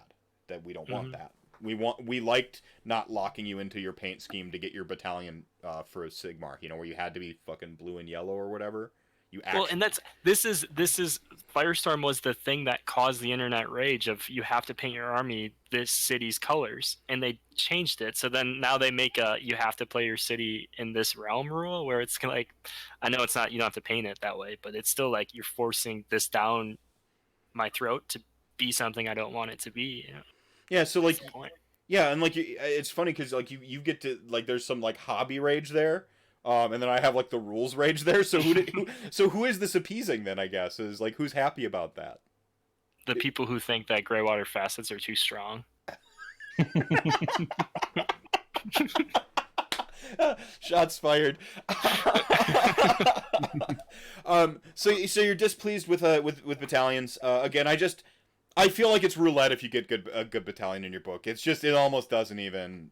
Whatever. I barely consider them anymore but that I'm used to not having good battalions. You know, I'm just even if it wasn't battalions, I want a reason to go mono faction. I want a reason to have my synergies between my units. Like my test game, I played a big unit, 15 Drakespawn Knights, and I played a couple dragons because I was like proxying with them Order Draconis because that's the only thing I had in Australia.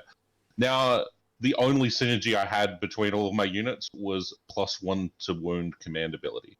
Like, that's not a reason to build an army just of those guys because you get +1 to wound for a command point a turn.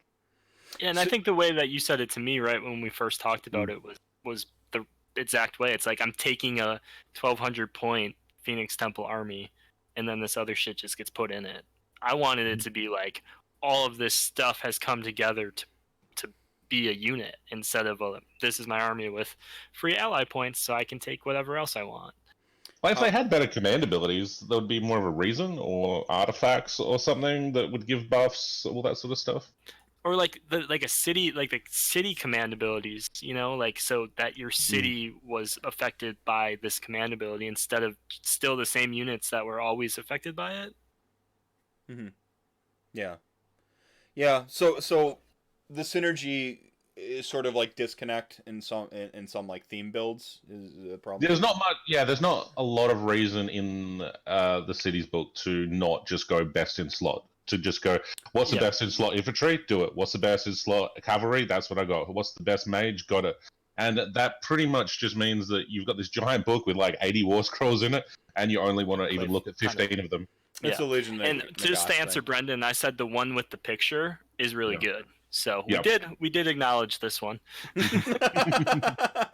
It's how these books always work. If they have a picture, they're good. You want to play them. If they don't even read what it says. Yeah, that's the Hammer Hall. There he is. Brendan just wildly showed up in the chat and talking about that battalion. You think we're not on top of this stuff? I do like that heavy cavalry is just as a thing in the game again. I like heavy cavalry. I've always kind of been a big fan. So I'm happy I have that. The one bright side is that like how Joe owns all of those dwarves riding bears from Cyborg, and finally there's a good reason to use those because they're gorgeous models, and I want to paint bears, but like there's never been a heavy cav unit that is appropriate. Yeah, Joe he was using them as Tempesters, I believe, but it's bear cavalry, like proxy it as anything, and as long as the weapons look close, no one's gonna be mad. But yeah, there's a lot of really good third-party dwarves that now people can actually use in their cities book because they were just like, here's my dwarf demigryphs, here's my dwarf shadow warriors and stuff. Oh yeah, Cavalos Death Riders, let's go. So you're like is the book like a misfire for you, or you're still like pretty happy about it? For me, I think it's a placeholder book until a book I'm excited about is. Okay. The same way that I feel like it's a Band-Aid, I feel like it's a Band-Aid in my tournament army building. That I'm quite happy to be playing this for the next 6-9 months or something like that. Just Okay. yeah, because there's lots of different builds, and I want to try a whole bunch of them. But I don't feel like it scratches the itch perfectly. Like I'm not like, this is me, this is my army. Man, y'all were supposed to be my ringers for this. Yeah. I'm telling you, man, I wanted to. Like I think it's an important book for the game of Age of Sigmar because of the hobby and the kind of bringing people back to the table. I really do. Maybe you're a lot happier if you're an Empire player. Like if you play humans, maybe you're a lot happier with this book. No? If you're an Empire player, you're a Bretonian player, so you're not happy. And again, they also just lost in cities. They lost their battalion as well, and their battalion's great. So Yeah. And they lost their dude on horse, which apparently is the biggest deal in the world. I've never seen so many people so pissed about a dude on a horse before. was that the guy on the robot horse? Because that robot horse was cool. Not the robot one. That one's been gone for a while. This is just the free guild general on horse. He's not in the book anymore, and people are just pissed. See, this is what I did. So for doing this is called a blind show because I want my opinions as they come up to be organic, you know, in the moment. So these are, for me, I'm doing essentially a blind show and just leading questions and stuff. So I've kind of been on like internet blackout a little bit to hear other people's opinions. I haven't listened to Coach's rundown yet. He was on the show. We talked about the book kind of before it came out. You know, Doom, I haven't listened to his yet, and I left Warhammer Weekly last night before they started to really dive into the book itself. I you know, the real Warhammer Weekly show is the rambling before the show starts for me.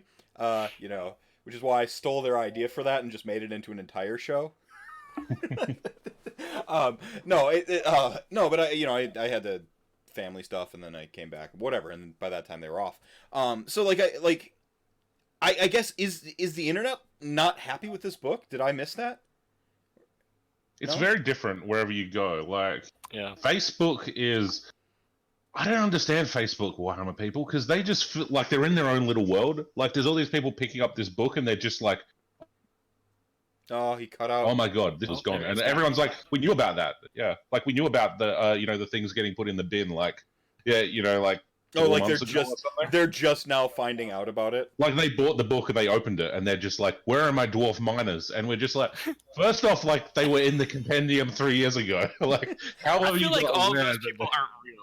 All of those people are like us fucking with people because Yes. I've never met those people in real life. Like, Yeah.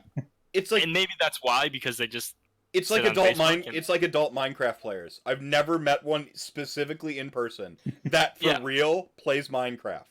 Yeah. Children, fine, but I see them talking about it on the internet constantly, and I'm like, when's the last time you played Minecraft? Oh, I don't really play it, I just defend the game. I'm like, like, they don't exist, adult Minecraft players, and anyone who tells me you play Minecraft in chat right now, you're fucking lying. Like, you're just trolling me until I see it in reality with my own eyes. I think there's a little bit of that on Facebook, and I mean, I tend to stay off Facebook Warhammer groups just because... they're terrible, yeah. Yeah, so speaking of next week, we're going to have the guy who runs the vast majority of them on the show. Yeah. I pity his job. That's a rough job. Yeah, I don't know. But no, like, I'm my cursory glance, but this is as somebody who doesn't play any of these armies and has no intent on playing any of these armies. I didn't get my digital copy and go, okay, I now feel like running an army in this book. Like, it didn't do that for me. Beasts of Chaos did. Like, I read Beasts of Chaos. I'm like, oh, I can build it this way. I can build it this way. And, like, I'm in love with the army now. Like, it's my, my second love. It's my mistress after death.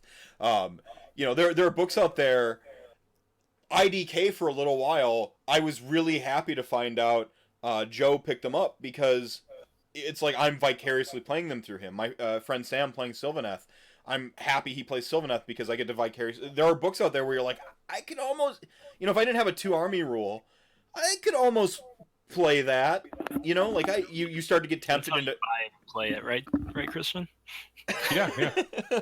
Well, but there are factions out there. There are books that come out. Slanesh, I had it proxied up. I was ready for my beast to go fully depraved. I played one game, tabled the guy top of 2, and I'm just like, I didn't do that. Like, I walked back. I just like walked back from the table, and I'm just like, I wasn't in control of any of that. I just actually really did just push my models forward and blew up his entire Skaven army. I'm like, oops. Like, it's just like, so like Slaanesh had that where like, okay, like, yeah, I want to run this army, and there are armies out there that do that for me where I'm like, okay, I've read the book now I want to go out and play it. Fire Slayers is one of those armies that I almost really want to run, but Christian, I understand you sold them when the selling was good, like you like right when demand was great for them, because I think because Hearthguard Berserkers are still sold out everywhere. I still was selling a painted army of Hearthguard Berserkers when you couldn't even buy them. Well, see, and that's the thing is, I think that's part of the reason we haven't seen them like really wrecking people yet, is because people don't have them yet. It's Bestigors and Enlightened for like New Zealand and Australia, where they weren't, people couldn't get, the stuff that made Beasts of Chaos great for months, and then boom, they are, and then we start to see them top 10, which is why I think Brendan likes me at all, because I predicted Beasts of Chaos were good. But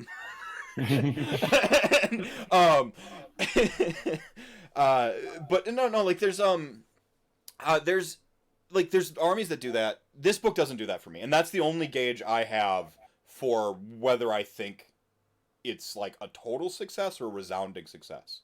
Is if I read it and I go, I can see the timeline beginning to split, and like there is a darker timeline where I play Cities of Sigmar or something. That timeline doesn't exist. There's not even like the little part of my brain that goes like, I could do this.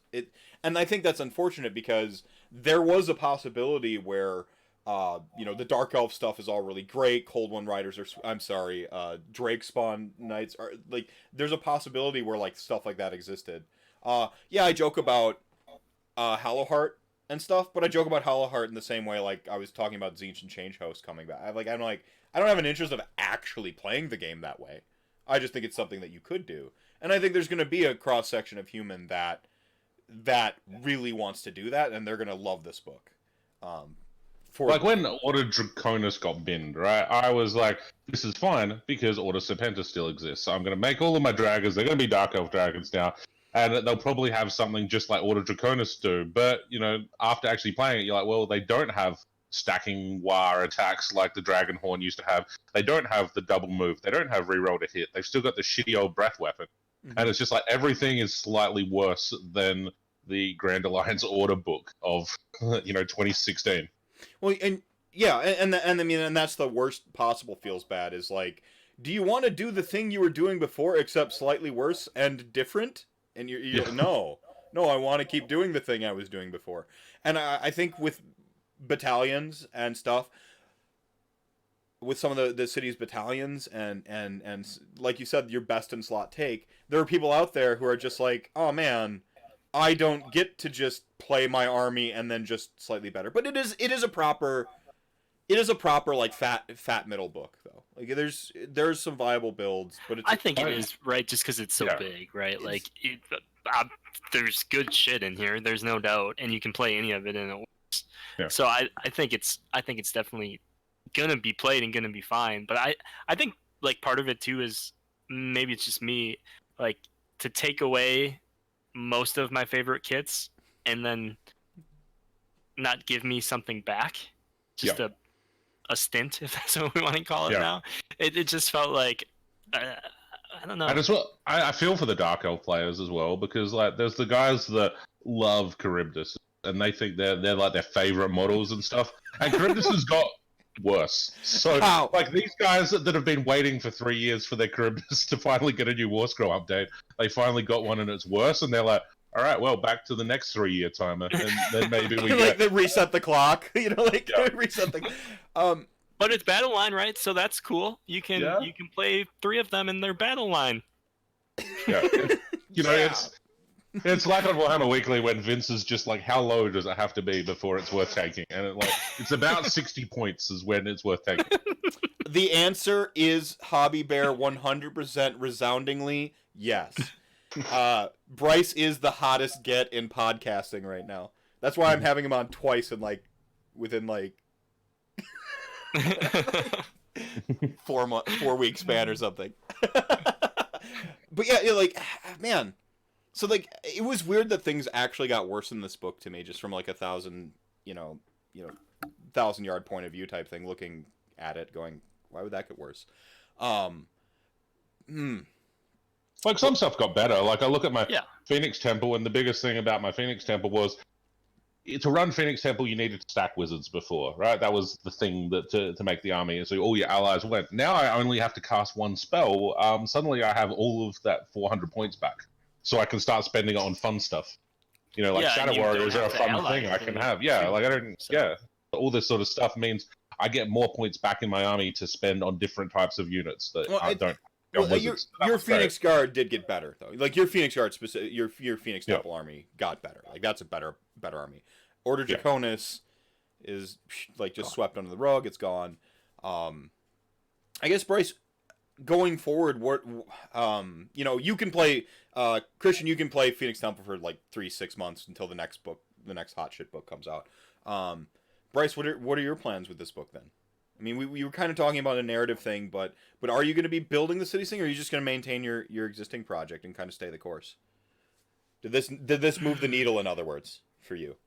I think like in a motivate me to paint some of the stuff I have that I don't paint. Sure, like yeah, and I think it'll get me through.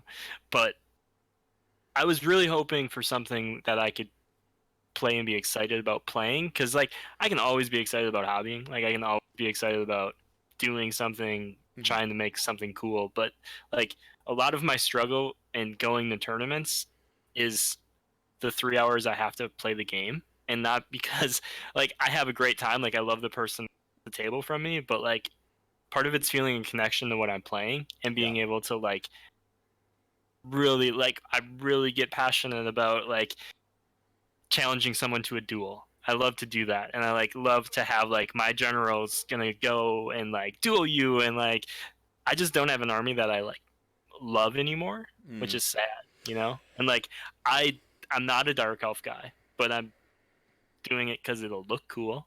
Yeah.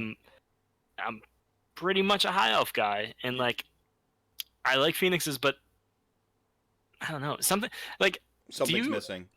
Do you like playing that army? I do. I like a defensive army, and I always found that was why I couldn't get into my Deakin, because I just instinctively want to play something very defensive.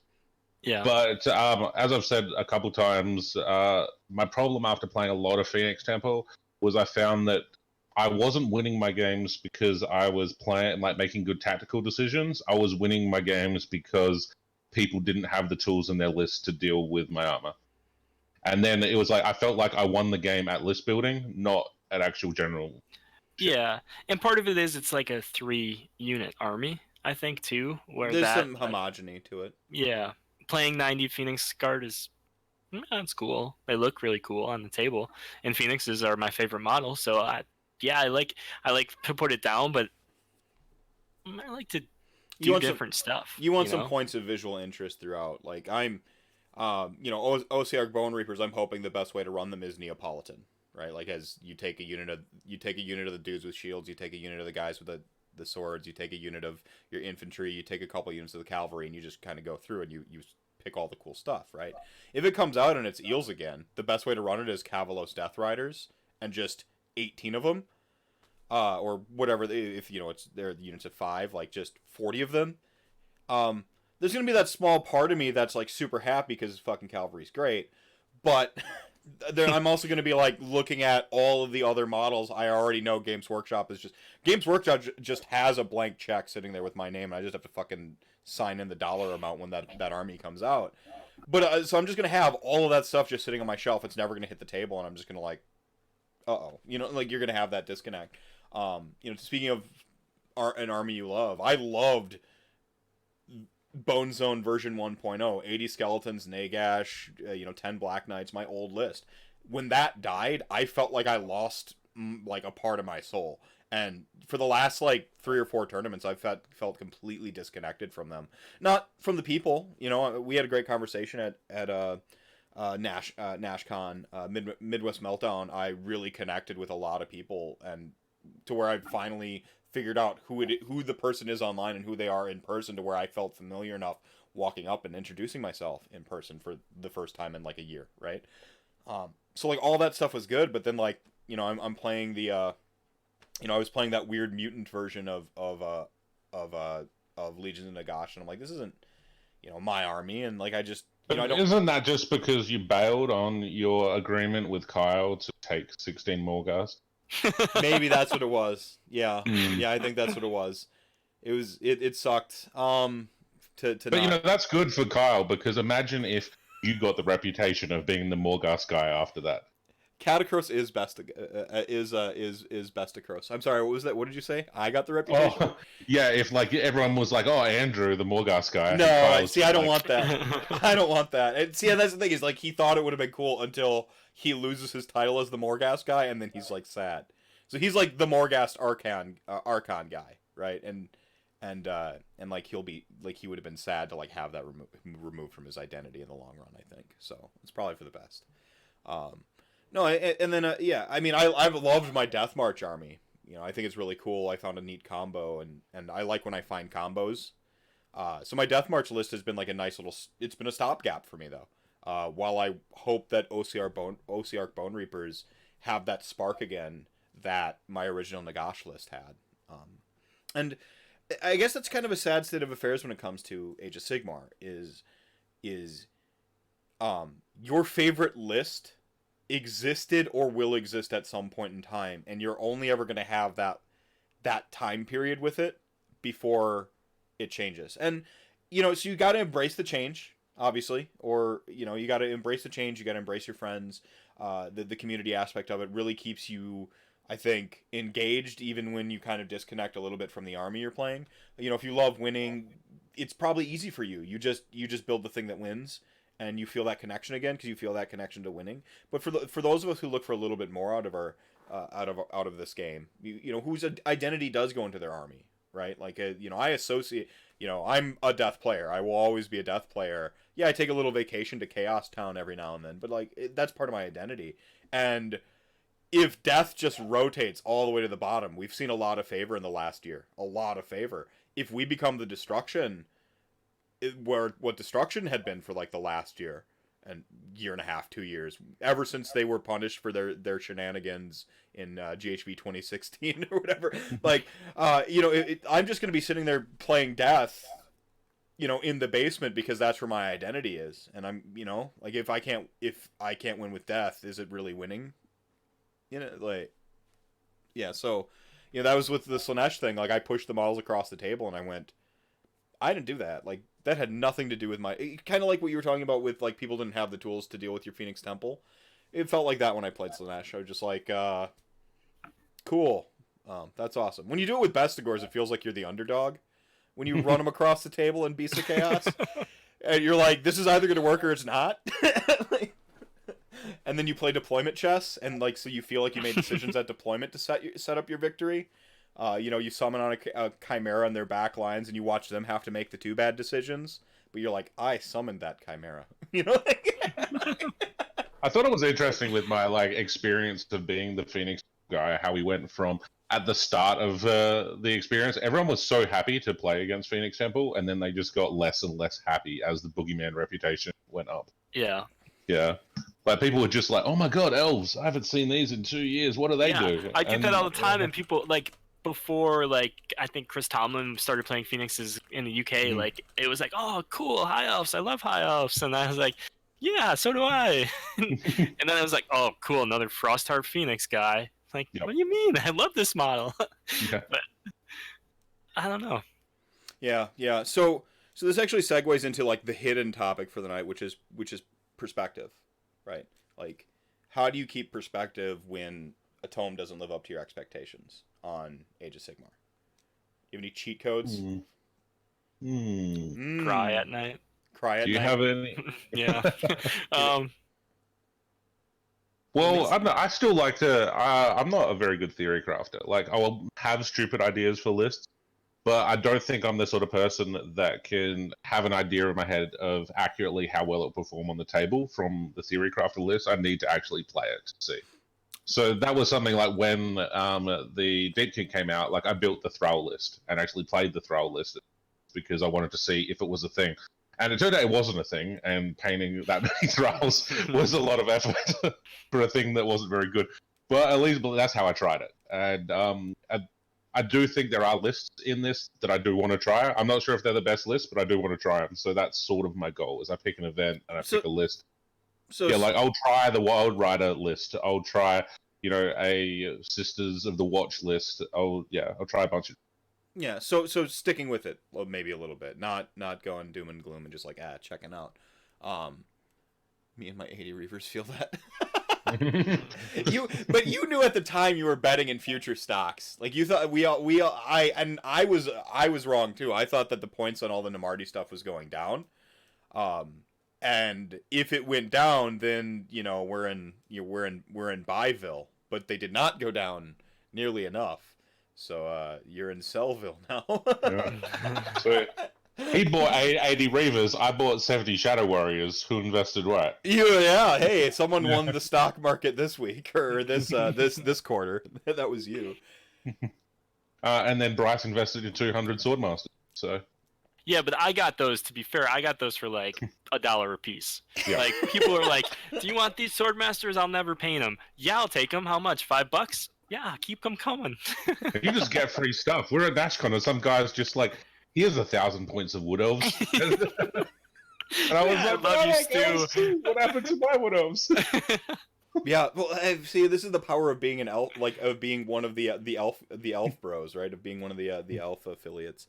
Exactly. Like I truthfully, I've never actually gone through and counted, but if I did, it's got to be 10,000 points of high elves that I would have. Some of them obviously don't have points anymore, but I've probably paid 30% of cost for the high elves that I have, because people just like, take them, please take them. No, here's a bucket full of them. Yeah, I'll give you $50 for that. But Brice, if you were going to go the chariot build with the stupid D3 mortal wounds, lots of chariots, and you used all your high elf chariots as dark elf chariots, how many chariots do you think you could field? So I have 18 chariots, 18 high elf chariots. Yep. I have 3 actual Scourge privateer chariots, and I have 2 sky cutters. So what's that? 18, 21, 23 chariots I could field? Sounds great. That's awesome. Man, so yeah, I guess one of the missteps, and I think we covered it briefly, is how I think Living City is really awesome. And if you pull in the Sylvaneth models into it, I think you can do some real damage with a Living City list, and some Sylvaneth stuff. And I tried to sell my friend Sam on doing that, and he's a Sylvaneth player, and then he's just like, that feels dirty because I want to play Sylvaneth. And then on the other side, the Cities player is like, I want to play my city stuff. I don't want to play with Sylvaneth stuff. And so there's this like weird, like that. Unless you're a Wood Elf guy, then you're like, except Tom Lyons, because Tom Lyons just has like no conscience. Well, yeah, well, but he's very much into the theory and the proof of premise style, like where he's like, can you do this? Yes, you can, and then doing it, and he's that's the reward for him. Faction loyalty is a little. I mean, it's strange, but I keep seeing it crop up in a lot of players. I'm like, look at this faction loyalty decision that I witness people continue to make. And it shows up in hobby. You hobby things certain ways. I don't like this model, and I just refuse to play it. But I felt it a little bit with Beasts of Chaos. Like with the exception of Khorne, because Khorne is pretty heavy metal, and I'd run Khorne anyway. It's just Bestigors are way cooler than any of their shit. So I'd run Khornegors or whatever. But like running as Slaanesh, it felt dirty for the Beasts of Chaos, and so like I'm seeing a little bit of that beginning to crop up with people in the Cities of Sigmar book. Is they're making decisions not to be best in slot because they feel dirty playing with somebody else's stuff in their city, and even within the book. Also, I don't really like the Facebook groups has a lot of people going against WYSIWYG at the moment, which I don't know, like all of our tournaments are WYSIWYG over here, so we always want stuff if it's meant to have an axe, but I'm seeing a lot of like, what are all of these like, Empire, like I don't know, whatever, some stupid like my dwarf warriors. How about I just say that they're all, like great swords now, or all Phoenix Guard now, just because they're the best infantry. Yeah. How do you feel? How do you feel about like so Order Draconis or Seaguard? Like, how do you feel about playing those as something else? See, those ones don't really feel like they have an equivalent, do they? Because Yeah. like a Dragon Blade doesn't have anything, so And, like, I'm not planning to use them for anything. That's what I think. That might be what gets me the most. Is like it felt in the beginning like you would be able to play whatever as something. Like there'd be a way to go with our Draconis. There should have been just like how the compendium PDF has, get the Ilario model, it's an Archmage or whatever. Yeah. Like, we should have had that in this book saying Swordmasters are executioners, and they should have just had that little table in the front of the book, and it suddenly would have made so many people so much happy. Yeah. Yeah, I mean, and you don't ever really want to leave stuff up to interpretation on the table or anything. Like you don't. One of the things that's super intimidating getting into Age of Sigmar. I had quit playing for wargaming for, several years, like 7 years or something like that. Missed the end times, but the last time I was playing was basically 40k 5th ed, I believe, and what you see is what you get was super important. Like I can't use frag grenades that are on my model's profile or on my unit's profile. Like it's on the profile. They have it. They can't not. If I didn't have it modeled, it was really like ticky tacky with shit like that. I've sometimes had people joke about like Nagash can't make his sword attacks because he doesn't I don't have it modeled on him because I'm looking for a fucking katana that fits him, and it's like, and like every now and then like I'll get like a joke like that, but I haven't, but nobody's been like judge, and it's nice in that situation because there are a lot of kit bashing and people taking liberties with like their models and stuff. But on the other hand, in the case of a book like this, there's so many cans of worms. I don't know what half these models look like, out the gates. I fucking hate Empire. I just see humans and I want them all to die. That was always my perception. I'm not gonna split hairs over the difference between a handgunner and a rifleman or whatever the fuck your unit is. I'm gonna look at your list. You're gonna tell me what the thing is on the table. I'm gonna go okay, and then I'm gonna fucking kill it. But you're getting to a point where people who care way more, there's a lot of gray that now is left up to the community to interpret, that's left up to the TOs to interpret, and there's not a little guide at the beginning would have been really nice, right? That just says you can use your sword masters for these. Like what just a single page of like these proxies are legal or whatever, Well, I think part of it too, like I think in what Christian, not to put words in your mouth, but what you're saying is like people are taking dwarf warriors and saying these are free guild guard. Like they're not even close. That's like a written rule. You can't do that, right? Like we couldn't play Dragon Blades as whatever they're called, blood knights, right? Yeah. Like said, they have to be converted. You can't. You just have to convert them. You have to show some effort to make it look like the thing. So people are taking their dwarf warriors and saying that they're free guild handmen or whatever the hell they're called. See, I don't play either of them, but I it's don't care that much if it's like one of the out of stock models and they've converted it so if it's meant to have an axe, it's got an axe and stuff. If it's converted, I agree. Yeah. But then I don't like the ones that I've seen where people are just using it as the better unit. Like I've seen people that are just like, oh, executioners aren't as good as greatswords, so now all of my executioners are greatswords. Yeah, and without any effort to. Yeah, no, they're just saying it's the other one because the scroll's better, and yeah. See, I feel like that's a little bit of a feels bad for like other people. On one hand, you don't have like not every person who was trading in stocks bought all their executioners. They bought all their executioners thinking they were going to get good, and all that was going to change is they're going to get unmodified 6s and explode for 2 mortals and stuff like that. So they invested heavily in them.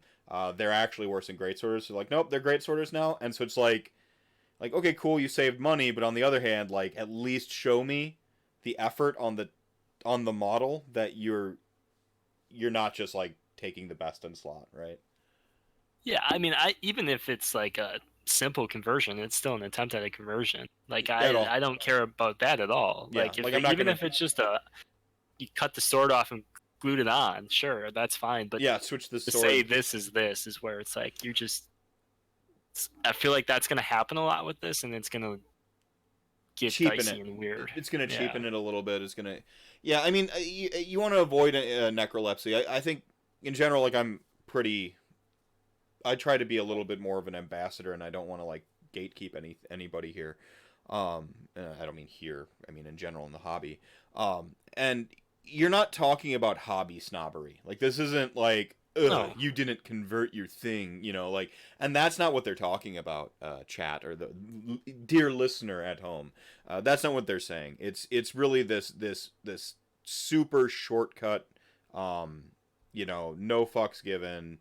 And then that same person who goes, my executioners or my dwarf warriors are great sorters. When the next somebody wins a tournament with the next army list, they're just gonna say that unit's whatever unit was in that other list that won, and you're gonna start to see this like weird sort of like, I think the byproduct is like a weird sort of like whack mentality that is a pretty negative connotation. Right? I remember in like 7th edition tournaments in Australia when demons were super overpowered, so it was all about those flesh hounds.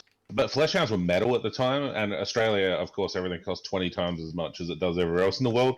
So people were just running chaos hounds, and they just painted them red, and it was it seemed like that was a real like. I understand that the metal flesh hounds would have cost like $500 for the army, but yeah, it looked kind of bad when people just had you know, whatever, like an entire army of just the wrong dogs. Hey, you leave my Oh, fucking yeah. dire wolf. Oh yeah, you've got your I have my yeah. Fenrisian wolves, man. Just straight up. Yeah. And Aren't they the ones that are also painted to fit Joe's army instead of yours? No, I don't Oh, use those okay. anymore. No, I was using those when I had I have the original dire wolves, but they are not paint score worthy. Like they're not very good. I mean, they're like square rectangle bases and stuff. They're terrible. So I used his because I was worried about getting docked points like really bad. And when you first go to your first set of tournaments, like you hear the internet and what they say people do to you at tournaments, and like someone's gonna like talk about your base and stuff, and then like you're gonna have to take it off the table, and you know that fucking shit doesn't happen. But at the time I thought it would, and so I used Joe's the one time. But no, I've got my own. I've got 10 regular ones and 10 old crappy direwolves. Well, 10 Fenrisian ones. But yeah, I mean, I've done it. I guess I'm guilty of it, right? Because I've just been like, these are Fenrisian wolves, these are direwolves. But I mean, it's a fucking wolf. What do you want from me? Yeah. Yeah. I think a wolf, and you painted it to match your armor. Yeah, too, the right? the Like, purple and black, like the sort of midnight colors, and they need a little magical glyphs on the freehanded on them to be like Nagash has like summoned them into existence, not like they're just wolves from the woods. Because that's the whole thing. That's why my skeletons are green. It's the necromantic energy that makes them green. They're not just naturally bone. Which I'm going to have trouble reconciling when Ossiarch Bone Reapers come out. Because I want my armies to be like, this is my Nagash's, you know, spread. But I think I've got an in. I think I'm going to go with the green. Go green reads as black. And so it's just like deep in that green soul energy to make it, instead of making it soul energy, make it like the physical object is like that super deep green. So I think that's my in. But we'll see. All right, Brice, back onto elves. Yeah, back onto elves. Can you tell me? You had to ask me about direwolves. Yeah. All right. I wanted to ask if you any little combos or something that have inspired you to things you want to run. Not like an entire army list, but are you just like, oh, like I really like, you know, these couple units with these spells or something? So obviously we've talked about it 100 times, but I feel like Assassin Shadow Warrior is something that I just can't not do. Great, yeah. I've always wanted to do a that's Shadowblades not army, something- just yeah. because it's a shit idea, but I want to do a Shadowblades army. Yeah. They've So got like my favorite lore in Age of Sigmar, even though there's only ever been written 3 pages out of it. What's the lore? I'm sorry, I'm not a lore guy. It's like Assassin's Creed. Like basically, they hunt down and kill all of the Chaos cultists before they've been like shown to actually be Chaos. And they had this nice little thing where there's like the Assassin's mark, and it just appears on the assailant. So Like if you're like a Tzeentch cultist, you just get like a dagger tattoo just show up on your arm, and then you know you're on a countdown to death because all of the Shadow Blades are after you. That's cool. That's Yeah. cool. Yeah, so what if so I have this, I think you kind of have the same thing as me, but like I need my army to have a monster, a dragon, a hero on a monster, something. Why would you not have a dragon? People Exactly, that don't have exactly. dragons are stupid. Yeah. Yes. So a Shadow Blades army, all Shadow Blades. Yeah. How are we fitting a dragon in there? Oh, okay. All right. First off, the dragon has to be wearing a cloak and have two daggers. Yes, yes, Yeah. He has all claws. All of his claws are daggers. Yep. Yeah, no, that's a tough one. We do need to put a dragon in there. I don't know. You know, so like with Wanderers, it's easy. You make a forest dragon, and Yeah. that's an army that I'll probably sneak up down the path because like a Nomad Prince plus some Wild Riders and a Forest Dragon. Mm-hmm. Even though I have to play it as a Black Dragon or something. Or a Star Drake or some yuck, Yeah, something yucky like that. But, yeah. So that's I think something elf for us snobbery. to think about. Look at this elf snobbery going on. Mm. Yeah, and the elves have a reputation for being snobs, but wow. Okay. I think, like, if I was ever going to run a steam tank, it would be a steam dragon. And it would have an elf on it, because fuck those dwarves. Even though I had a Fire Slayer's army. Like, I'm still, like, anti-dwarf, but I owned a Fire Slayer. Yeah. That's weird, is like, you owned a Fire Slayer's army, and your elven loyalty runs deep. What was that all about? Like, yeah, it was a competitive thing. It was, I like the playstyle. Basically, I was like, these play like my Phoenix. And I just had wanted Phoenix Temple with Rend for so long that I couldn't wait. So I made Dwarf Phoenix Temple. Well, now you've got it. You've got Rend, and you've got an extra like 400 points of candy. Yeah. So the thing that I'm excited about, and I think the thing I want to run at Dragonfall, if I can get it painted fast enough, is I want to use those empowered endless spells. So I want to use the bridge, so I can go for the Alpha Strike Phoenix Temple, I just want to put all of the Phoenix Guard in your face at turn 1. So So what is it? The if you go Tempest Ire, they all get +1 to charge. Yep. And you also they're +1 on their War Scroll, aren't they? Yep. So. And there's a command trait as well of reroll charges if you need the general. So that's not bad. So you can roll on 7s instead of 9s, right? Like so rerollable 7s. So you can bridge them all up on turn 1, and super powered cogs? Does that help movement or what? That would stack as well. No, there's no superpower for cogs. No. Cogs. Yeah. But still, like if you took cogs as well, you would be on a +4 rerollable to charge. But I think +7 is reliable enough. Yeah. But that's where I'm excited. I'm just putting 60 Phoenix Guard in your face. That's just all I want. Is that too much to ask for in life? 60 Phoenix Guard in people's faces? Yeah. See, it feels fun. It feels like a fair ask. Yeah. See, I'm excited to see your Phoenix Temple on the table again. I think they look great, and it's cool. It's going to be cool to see what new tech and spin you bring to it with that.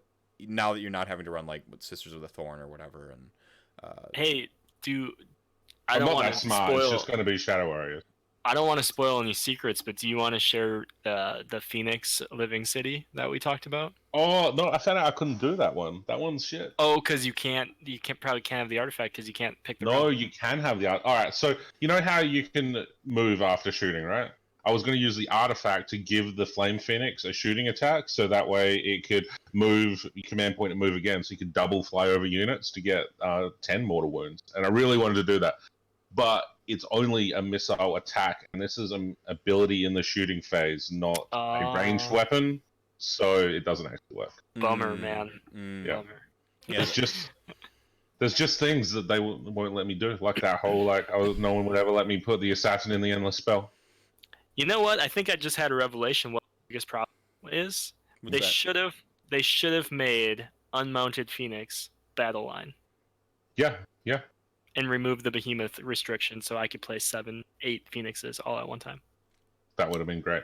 Yeah. Why did they take them away? They took Unmounted Phoenixes. No, they're still in there. They're just not battle line. They're not in here, are they? Yeah. Yep. They moved them around because one of them's on the first page, one's on the second page. Oh, they can't be doing that. Okay. Yeah. First page. Yep. This is great YouTube. everyone just looking at their book and everyone not paying attention to the chat or each other on the chat. No, I've got you covered on chat. Someone made fun of you for loving diapers. There you go. Well, the great diapers, right? Okay, so they're 200 point. Okay, I can get on board then. I take back my statement. Okay. 200 point flames. Yeah, and they do work in the battalion, so they don't get their witness to destiny, but they will heal themselves. So that's yeah.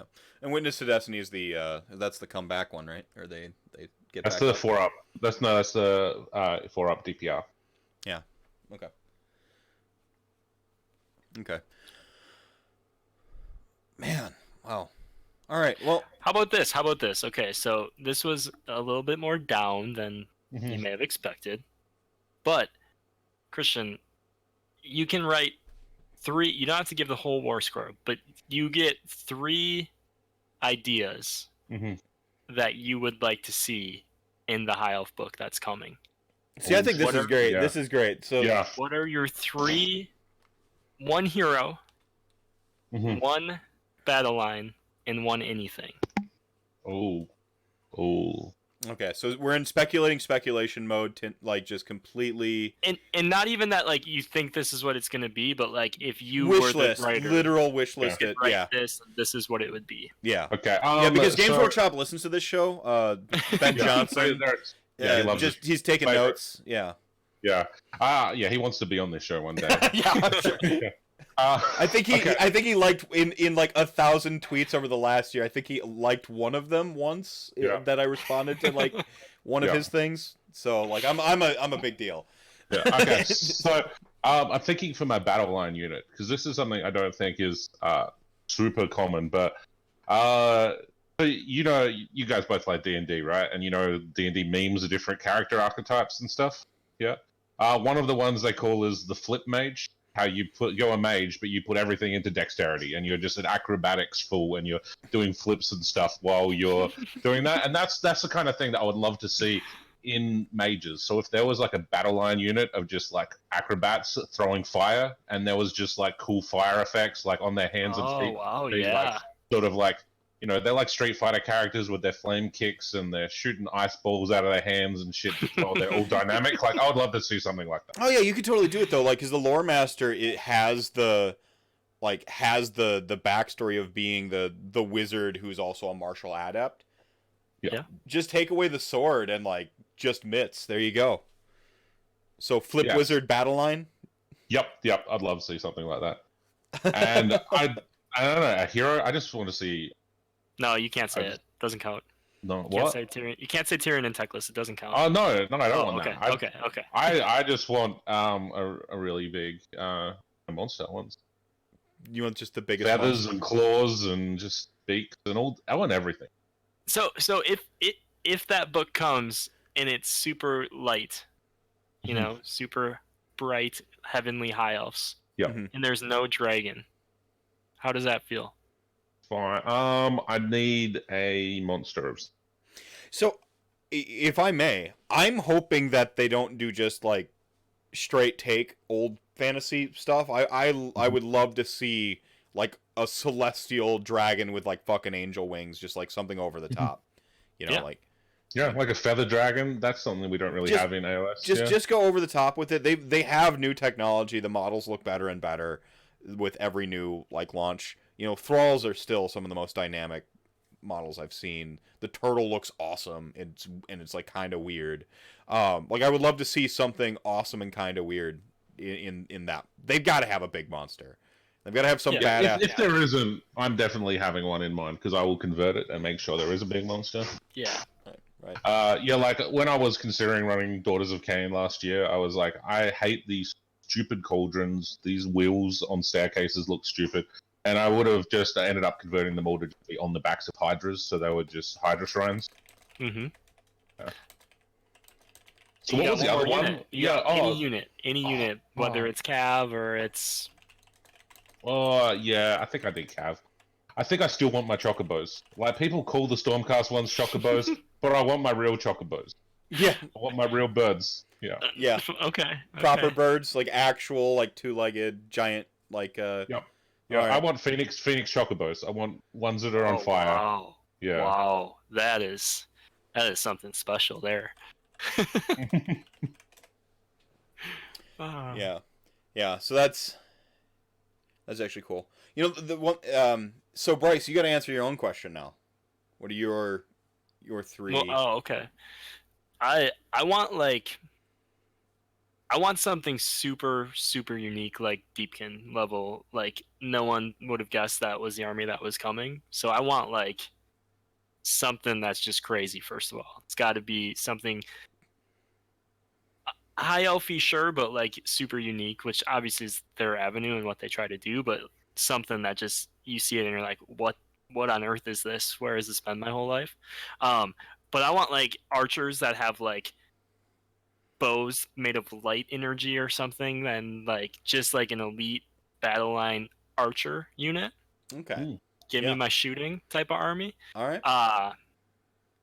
For a hero, it's gotta be some kind of heavenly dragon. Like all the cool shit you could do, like a bird. I think a bird or like a cloud dragon, something like that. Like, you know, just something super huge. Yeah, like just it's war mammoth size. It's just fucking go all in. Yeah. And then you know, I want a new take on skycutters. I want heavenly skycutters. So that's an interesting. That's cool. So this that reminds me that I want my Warhawk Riders back because I want Warhawk Riders so bad. Warhawk Riders if anyone has so eagles, bad. please. So if give anyone me eagles, so give if me eagles. So if anyone has any Warhawk Riders, you can at Christian at minimum_pants on Twitter. That's or Kyle. That's sorry. No. Sorry. It's maximum_pants on Twitter. Sorry, my bad. I was joking the other day, like, to find which one I want, I just begin to type @pants, and then I look for the picture, and then I click it whenever I'm trying to tag you guys on Twitter. Because like, I don't keep in mind what degree of pants y'all wear. Yeah. Or you can go after Moose Geek, which is @moosegeek_. So like pick which it's like you're voting for an elf bro when you send them the eagles. So like which elf bro do you like more? Send eagles, and whoever has the most eagles at the after 3 months wins. Yeah. So you wouldn't know the amount of times, Brice, that I had put into my GW cart a whole bunch of Lord Hobbit of the Rings eagles? great eagles. When Domus sent me the picture of his army, I almost went and bought 20 eagles. Yeah. Like, that's absurdly. If you don't know how expensive these are, go to GW and look at them. Or I'll just tell you it's 2 for $50. So yeah, and then I also had the Forge World in my cart too. So yeah, because before I did my current Order Draconis, I was like, maybe I'm going to do Phoenix Temple themed Order Draconis, and I was going to paint them all up like phoenixes. And every single one of my Dragonblade was going to be a Great Eagle. Which, considering they all went in the bin, I would have been very upset with my $1,000 vehicles. Yeah. Yep. Ooh, we're chatting. Yeah, I know. So I got asked in chat here which city I would have liked to have seen. I would have actually liked to have seen a Shyish city. Because there's supposed to be free cities all over the place. The Mortal Realms are inhabited, and, they just because it's Shyish doesn't mean it's fucking evil, Nagashazar probably skews pretty brutal, but like there's got to be some bastion of mankind still somewhere in Shyish, right? Yeah. And they talk about I still think there's an order death army coming. Yeah, and they talk about how like they live with their ancestors and they go cohabitate. It's actually like really chill sounding and like super cool. Where like all the people who ever died like they're still in the city. See Hobby Bear's comments. And you get to take Nagash. 1 in 4 units get to be LON. Hell yeah, hell yeah. That would be metal as fuck. Like I would love to see that. I think that Celestin Prime and Nagash on the same army. You kidding me? Hammer Time. Like I get to run Hammer Time and Nagash at the same time. Let's go. That'd be so great. Would you have Man, liked to have seen in the Cities of Sigmar book the Wraith Fleet, which was the Death City from Firestorm? yeah, That'd be cool. yeah, yeah. Like I want like Hex Wraiths and Black Knights riding side by side with the Cat Bros. Like that would be with the Thundercats, like together at last. Like that. That's the kind of shit I want to see. But like if you, I mean, I get it. I can go make a narrative fluff list and just like play somebody at the LGS or whatever. You know, head to like Brendan's basement sometime. And fine, I could do it. But you give it rules, you make it real. Is something. Or you could go to one of the Mortal Realms narrative tournaments, and then they give you all the rules. I could do that. I could do that. Like, if they didn't schedule it on my son's birthday, I could. That was unfortunate. Yeah, I could do that. Did either of you know the list that I ran for that last year? That was kind of interesting. They let me run a mixed alliance list. Everything, right? Yeah. Yeah. So I went for a beast shaman, and he led just all of the unridden stuff. So he had an unridden Frostheart Phoenix in his group, and he had an Arachnarok, and he had salamanders, ether wings, and all sorts of stuff. It was cool. That's really cool. Yeah. That's really cool. Yeah. So actually, what I want for the light book, light elves, the high elves book, is exactly kind of what you were talking about, Brice. I want to see them go all the way and just make something weird and cool. Like, I'd rather they go a little too far and make it too weird than they don't go far enough, because you can always bring it back a little bit with your conversions. You know, some head swaps away from making it tame and okay, repose it, because the modeling is just, it's so good now with the dynamicism of the models. You've got a lot of agency over like how you sculpt something or how you tailor something to your army. But like, go all the way. If I don't like the helmet, I'll snip a bit off and I'll smooth it out and I'll green stuff it. Have you played much of the Bayonetta games, Andrew? Yes. Okay. Bayonetta 2 is Bayonetta 2 is mostly just a re-release. Bayonetta 1 is pretty great though. Because they had some pretty cool, like, angel robot gigantic things with multiple heads and all sorts of things. Like Razafon in Animu. That's basically just like Evangelion 2.0. Razafon's got some like over the top, like the Razafon robot actually has the angel wings coming out the head and stuff. Like, fucking just go all the way. Hey, give me like an angel that has like the angel wings coming out the head, like back, and then they also have angel wings made of light Tyrael style from Diablo. Just go all the way. Dragons are super important, but I would like to see, like, so the Star Drake is like kind of a quintessential dragon. I don't remember who I was talking to about this. Like, I see a Star Drake and I go, that's a fucking dragon. But it's just, but that's all it is, right? And so on one hand, it's like really cool that it's a fucking dragon. I want to see the beyond dragon. I want to see where else we can go. Because dragons are sweet, and but like I haven't run just a straight green dragon in my D&D games or like in a long time. It's always some weird fucking void dragon that I've made up, It's a dragon that bleeds radiation and gravity. Like, I go crazy with my dragons in my D&D games. I want to see them go crazy with their dragons. I want the next tier of dragon. The one shot did feature a literal green dragon, but that's because it was modern and having a regular dragon show up was already cool. But I want to see like the far fantasy. Like, give me like a Farscape, like, or a Far Realm fucking crazy ass dragon, and go on the light side of things. The other thing I'd like to see is like elves aren't. The idea of a good guy in AOS is kind of, nebulous. Like, it's really not like good guys because they live in brutal times and stuff. Even Sigmarites will like abandon a city that's just like, well, no, they're kind of like they'll fight to the last man, which is kind of cool. But other than that, they can be pretty brutal. I would like to see a little bit of like I would like to see some humor, I guess, is what I'm saying. Like, I want to see a little, like, a touch of humor or heroicism in them. Where, like, they do show up, like, fucking, like, and just, like, kick the shit out of some stuff. Like, I want to see them have an epic debut, I guess, is what I'm saying. I'd like to see them bring humanity back a little bit, you know? Yeah. Like, we're so far down, like, even Stormcaster, like, they're almost mindless after their Oh, fourth yeah. reforge, right? Exactly.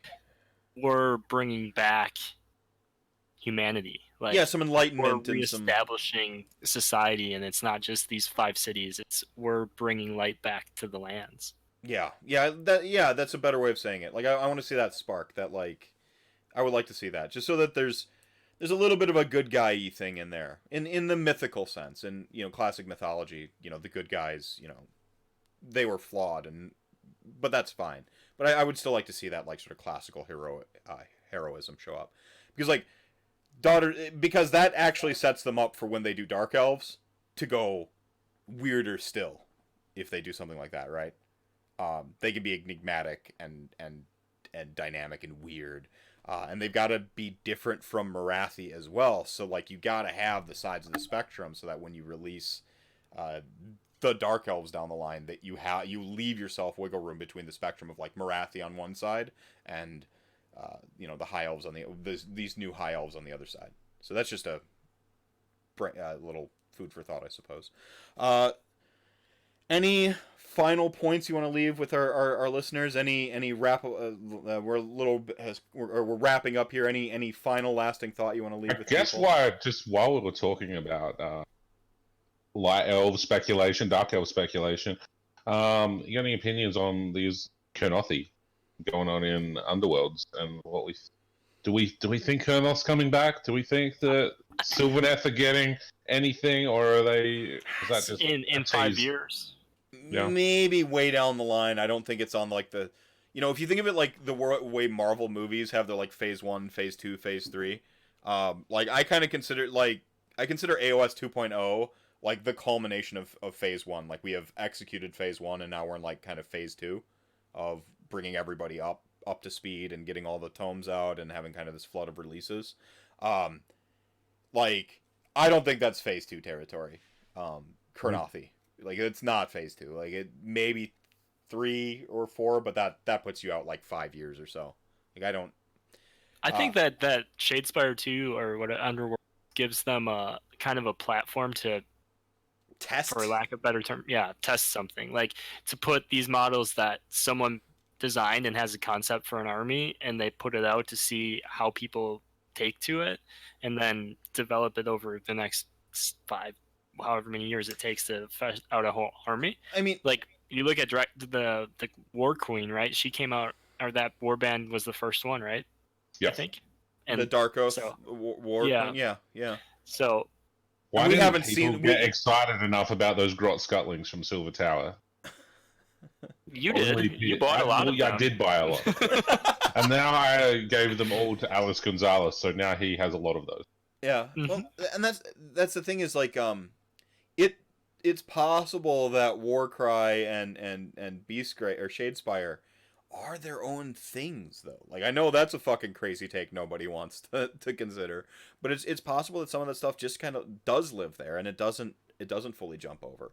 It gives the model company an excuse to release new models that you can infuse into your lists and stuff as good conversion pieces.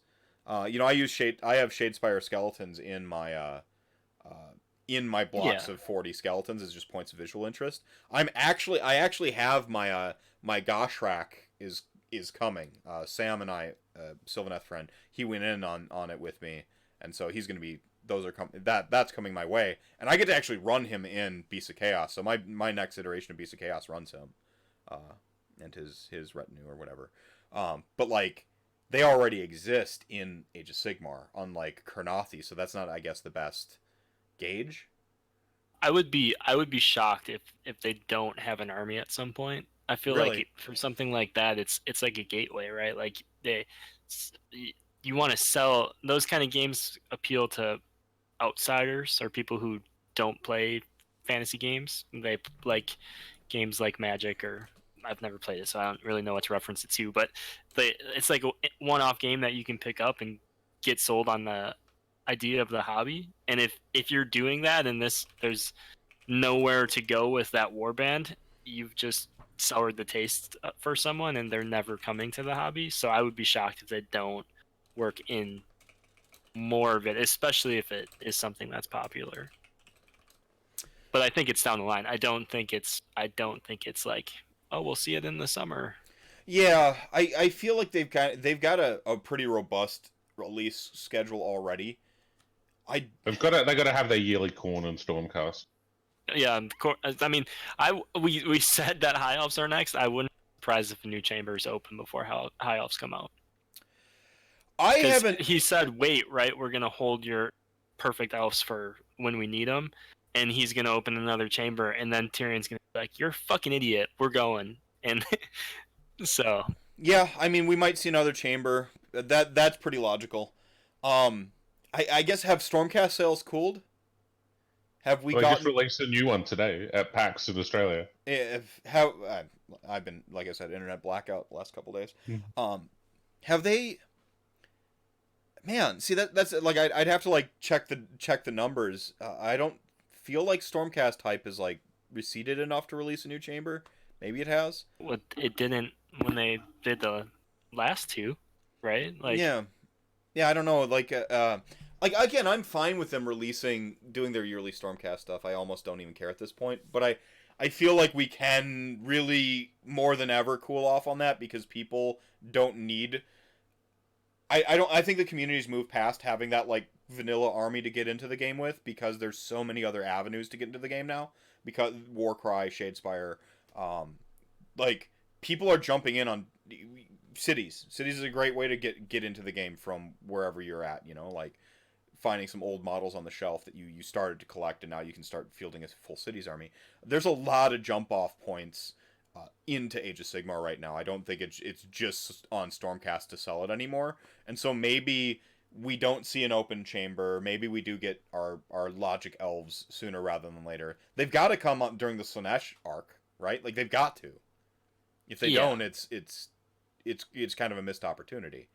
But I do think you peripherally have chaos floating, like the new chaos thing, because we've gotten, Nagasha's take on, Stormcast, with his Bonecast, like, oh, I can't have the elite choices souls. I'm just going to stuff 6 souls into this fucking container. Let's go. And then I'm going to have it with a mockery grin. Where's the Varen guard, super elite chaos, super corrupted warrior who's like a fucking suit of armor with all the evil shoved inside of it? Like that weird out of nowhere army. I think something like that's down the line too. I think we get chaos later though.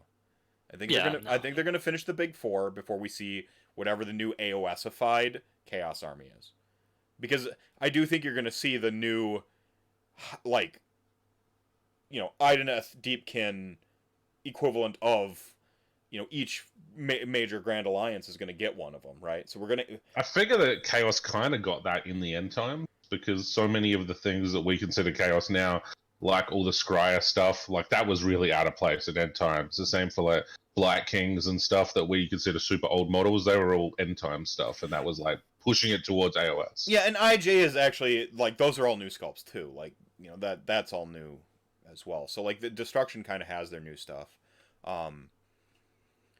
But yeah, like I keep going over in my mind that we just don't have elves represented. Like in the way, like you've got 2 proper KO, or you've got 2 proper dwarf factions, right? You've got KO and you've got Fyreslayers. Those are both Age of Sigmar dwarves.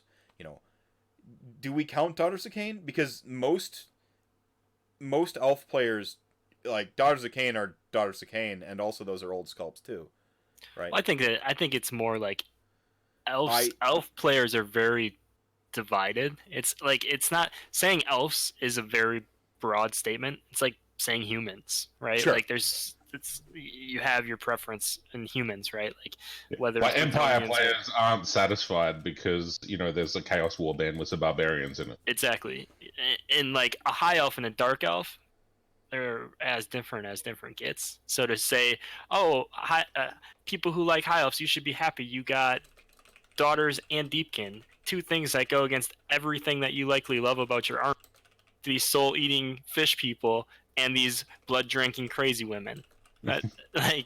So I think that half of the elf side is so missing. But I think it almost feels like it's GW's way of like, high elves are so everywhere, and then they don't want to be the everywhere. They want to be the trademark. So until they can do something completely different, we're not. I don't think hoping that we're getting sword masters and stuff like that. It's never going to happen. Like we're never going to get a high elf. It's going to be something completely new. Well, no, it's got to be That's trademarked, the soul of the high elf. So yeah, like it's got to be. This is the same thing. Like why we didn't necessarily get to see a new Tomb King's army is like it's got to be distinctly a Games Workshop, version of whatever it is that degrees removed from traditional like Lord of the Rings fantasy, right? Like because high elves are high elves, in everything, right? Like a high elf is a high elf is a high elf across all the IPs, but you need that like, okay, here's a thing that a high elf player will recognize as high elf, but here's our full take in the weird direction we can go with it to like a perfect example is dwarves, right? Like dwarves are traditional fantasy, right? Like a dwarden as we now know it, and they made crazy metal tattoo dudes and crazy boat pirate dwarfs. So it's like you appeal to your Slayer fans and you appeal to your kind of steampunky fans, and like if you like dwarfs, probably like one of the two. Or maybe not. I don't know. Some of them don't. Yeah, I know. Yeah, Kyle. Well, Kyle, he doesn't like either of them because they're not the real dwarf, right? He doesn't even like Gotrek, who is a real dwarf, because he's not wearing a shirt. but like we're never gonna get real dwarves, right? Yeah. I think it's like expecting that you're always going to be disappointed. You're never going to get a armored dwarf carrying a shield again. If you want that, you have that model. Probably not going to be around for too much longer. I mean, it's in this book, but this is the only book it's going to be in, So yeah. I mean, and that goes to like mitigating your expectations, right? Like, like people need to mitigate their expectations with this game. And I'm not saying like you can't expect good things from Games Workshop or even hold them accountable down the line where you're like, there's some rules and stuff that the community is not happy with. Take to Twitter. They're accessible. They had their rules team out at a recent GT, right? Like the rules team was going about and like watching people play the game on it to get that real feedback.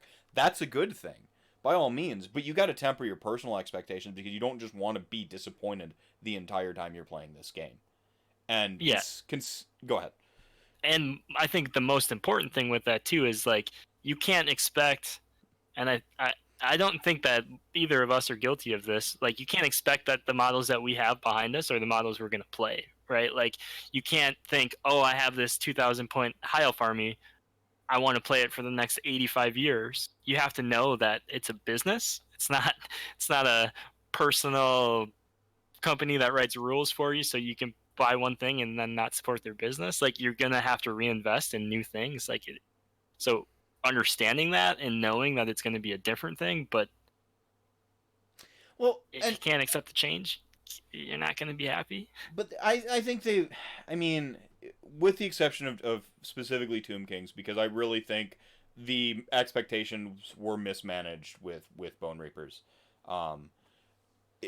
With the exception of that, I think they've done a pretty good job of extending olive branches to players that still have their expectations of being able to maintain the old thing. And that's what Age of Sigmar. Maybe more than a band-aid, it's an olive branch, right?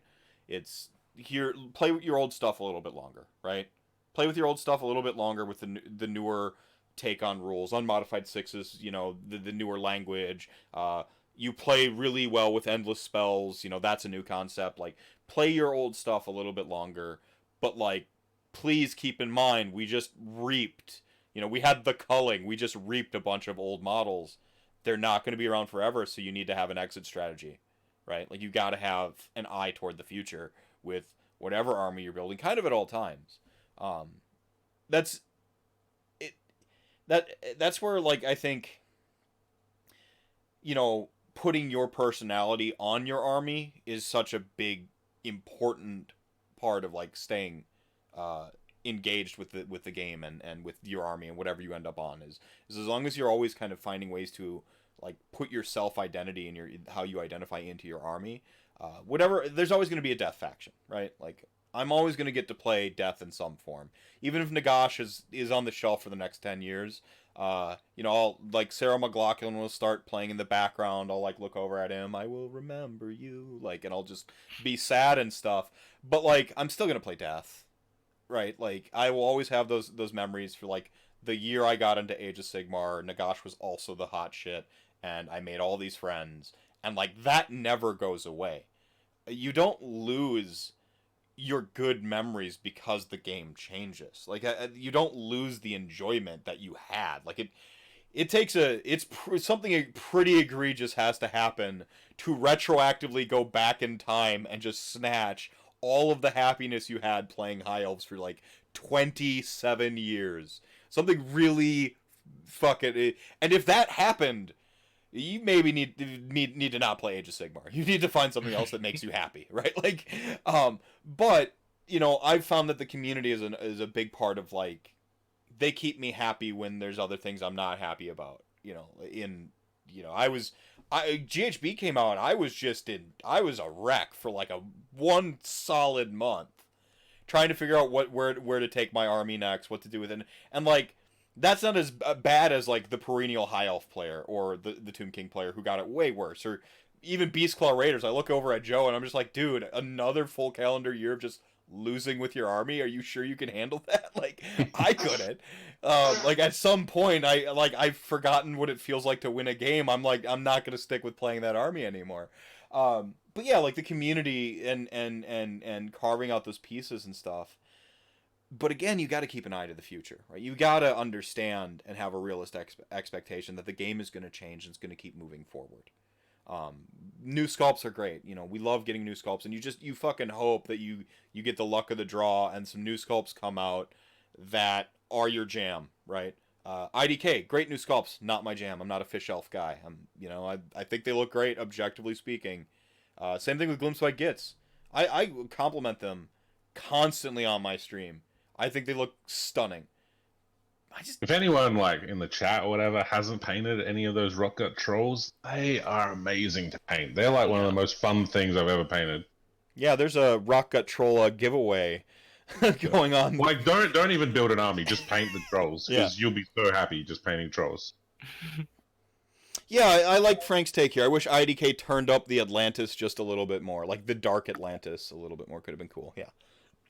And that's the thing is like you can do that. You can do that, right? You can, if that's your spin, and then like that becomes your identity. Like you love Atlantis, you're gonna find ways to inject that and infuse that into whatever future next army comes down the line that like doesn't quite nail the home run, but then you get to like shift it a little bit and you inject your personality into it, your take, your spin on it, which I think, and this is really going to come back to your point, Brice, which I think is a misfire with Cities, is in letting you do a bunch of stuff. They kind of scrubbed away a lot of the identity, especially when they say, no, you're from Akshi now, you're always from Akshi.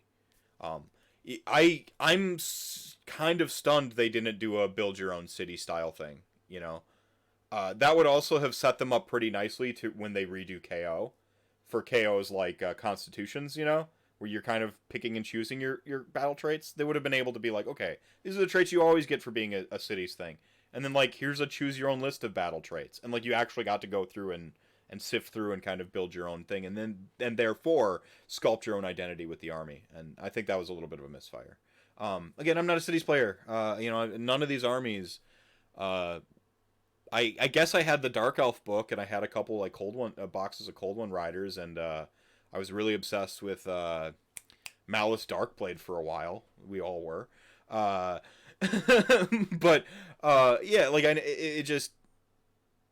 But like it was never, my thing, and so I hope that people are happy, at least in the stopgap, at least in the bandage or stint sense of the word, with this book, because I do think it did something kind of important for the game, in that it's letting you have fun with the way you love to play a little bit longer, but you gotta manage your expectations. Yeah, no, I think I agree. Like, I'm definitely finding good stuff. Like, I had my Phoenix Temple. Now I can have shooting and magic back in my High Elf Army, which is great, and that's something for me to look forward to. And the same, like, I talked to a lot of Dark Elf players, and while they're not happy because a lot of units didn't get really good, like Hydras and Cryptuses and stuff like that, even the Cold One Knights are a bit bad, but they're still happy because, Wizards are good. So, like, they can go the spell list. So there still is a Dark Elf list that's good, and there is a High Elf list that's good, and so you can make a competitive playable build. Yeah, you're gonna be in that fat middle, right? Like, you get to, instead of just being a total jobber, and I think that's a really strong takeaway point from this, is that instead of being a pure jobber, the way someone walked up to the table with their Wanderers, Free Guild, High Elves, with the exception of like Phoenix Temple for like a hot moment there, right? If you walk up to the table with one of those armies, it's not a buy anymore at a tournament like it used to be. Someone showed up with Dispossessed. Kyle rolled the hottest I have ever seen somebody roll in my life on his Dispossessed army, and I was playing a more like not an optimal build, and I wasn't playing a list I was familiar with, and I still beat him. And it wasn't like I was just fucking playing lights out. It was just like the rules were so inadequate for his army before. And so, like, you've gotten some adequate rule, like that. If I play his version of Dispossessed in the cities, that same, we just mulligan, we have a redo, he wins that game. So, like, it's not a buy, you're not a buy anymore with your old cities army. You can whatever it used to be. You incorporate some new tech from the book, complement it with a couple of like your favorite models from somewhere else, and you can go 2 and 3, 3 and 2 pretty comfortably, I think. This is a really interesting question. How do you see cities expanding going forward? 3 years from now, where do you see cities? So I'll go first. Here. Okay, all right, yeah, go ahead. They're gone. Ooh, hot take. And I think they're gone as in the world has expanded. I think moving out of the darkness into a more civilized world. Ooh. And I think that it won't be these 7 areas where humanity lives. I think it will have expanded out further because Order is winning. They're going to start filling in the canvas, and then Order is winning, and then Archaon's like, fuck this shit, and he puts on his WWE championship belt again, and he like grabs his cape and flings that awesome cape, flings it over his shoulder, and he shows up with his new army. Yeah. Well, I mean, we all know that Sigmar, the ultimate villain, right? Like, he is the bad guy. At the end of this, Stormcast are evil. Oh, yeah, there's no doubt. Yeah, absolutely. I mean, Nagash has been saying it for years. Just no one's listening. No, I mean, Chaos Stormcast is going to be a thing. It's going to be how this all ends. I kind of hope not. I like that they've kept Chaos kind of distinct. I want to see Chaos's take, or mockery of Stormcast. I think that'd be cool. But for me to answer it now, I think they're also gone, but not exactly the way you say. I think they're going to build up the armies to be general and big to get everyone new rules and playing Age of Sigmar 2.0. But then I think they're going to start narrowing. They're going to go specific. So everyone gets their big Legions of Nagash, Gloomspite gets War Clan style book to bring everyone up. And then I think we're going to start seeing like a Hammerhall book down the line. And it's not going to be like Hammerhall the book. It's going to be like, well, this is what the Hammerhall City faction, like elite guard, ended up being turned into. Yeah. Okay. Yeah. So I thought you meant like this. No. We're gonna you're just gonna get a single. Here's the Hammerhall book now, and so I think it's gonna be gone. But for that reason, like you're gonna see it like it's gonna kind of focus in on like here's this city. Yeah. That's kind of what I'm saying too. Like it won't be this. It will be something new for everything. This I hate using the term soup book because I feel like it's suggesting that it's just like bland, and no, that's not what I mean. But this form of all the stuff together, the Legions of Nagash style, put all the stuff together book, I don't think this is the future model for Age of Sigmar going forward. It's nice. It's awesome. War Clans. I think Age of Sigmar is like an awesome book. I think it's great what they did with Gloomspite Gits to let you keep playing your Spiderfang. You know, like I'm all for all of that. But I think as it progresses, as we all get the new technology and we all get the new rules, they're going to start focusing it down again. But How about you, Christian? What I'd like to know from Andrew that can Brice add the numbers of this show to the numbers of his previous show to beat Tristan? Yeah. Yeah. Does I I already beat him. Do I get half the numbers, or like get all the numbers? We can do. You're gonna have to make co-host rules. You know. I need new co-host rules. Well, and the strange thing is what I'm gonna. Okay, here we go. I got it. So I'm gonna have. I believe I come out of Brice's allies pool. He's only allowed 400 points of Australian in his show. 400 points of Australian. Oh man. No, see what I go ahead. You sound like you have something to say because I think I have a way to solve. Laughing. Okay. No, I've got it. What I'm gonna do is we're gonna have so Tristan's gonna come on with you, Brice, and we're gonna talk about the Escalation League. We're gonna do a follow up to the Gaming on an Island thing, or staying connected over long distance because we have progressed that narrative from that cast, or the pair of casts really. We have progressed that narrative as a community, and so I think we need to do a follow up. And what we're gonna do is we're gonna take the aggregate difference between you with Christian and you with Tristan, and we're gonna figure out how many views you're worth as a direct comparison. Right? Okay, or we could retarget.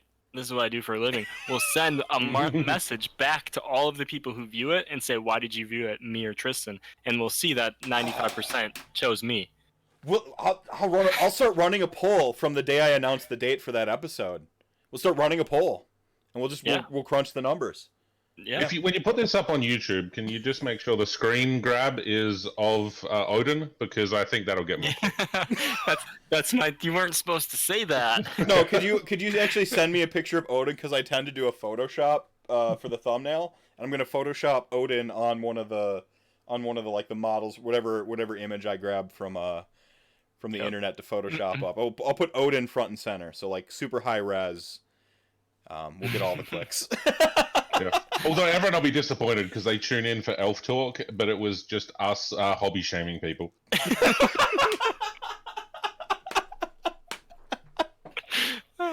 Oh man. Oh well. Oh man. That was a great question to end on, I think.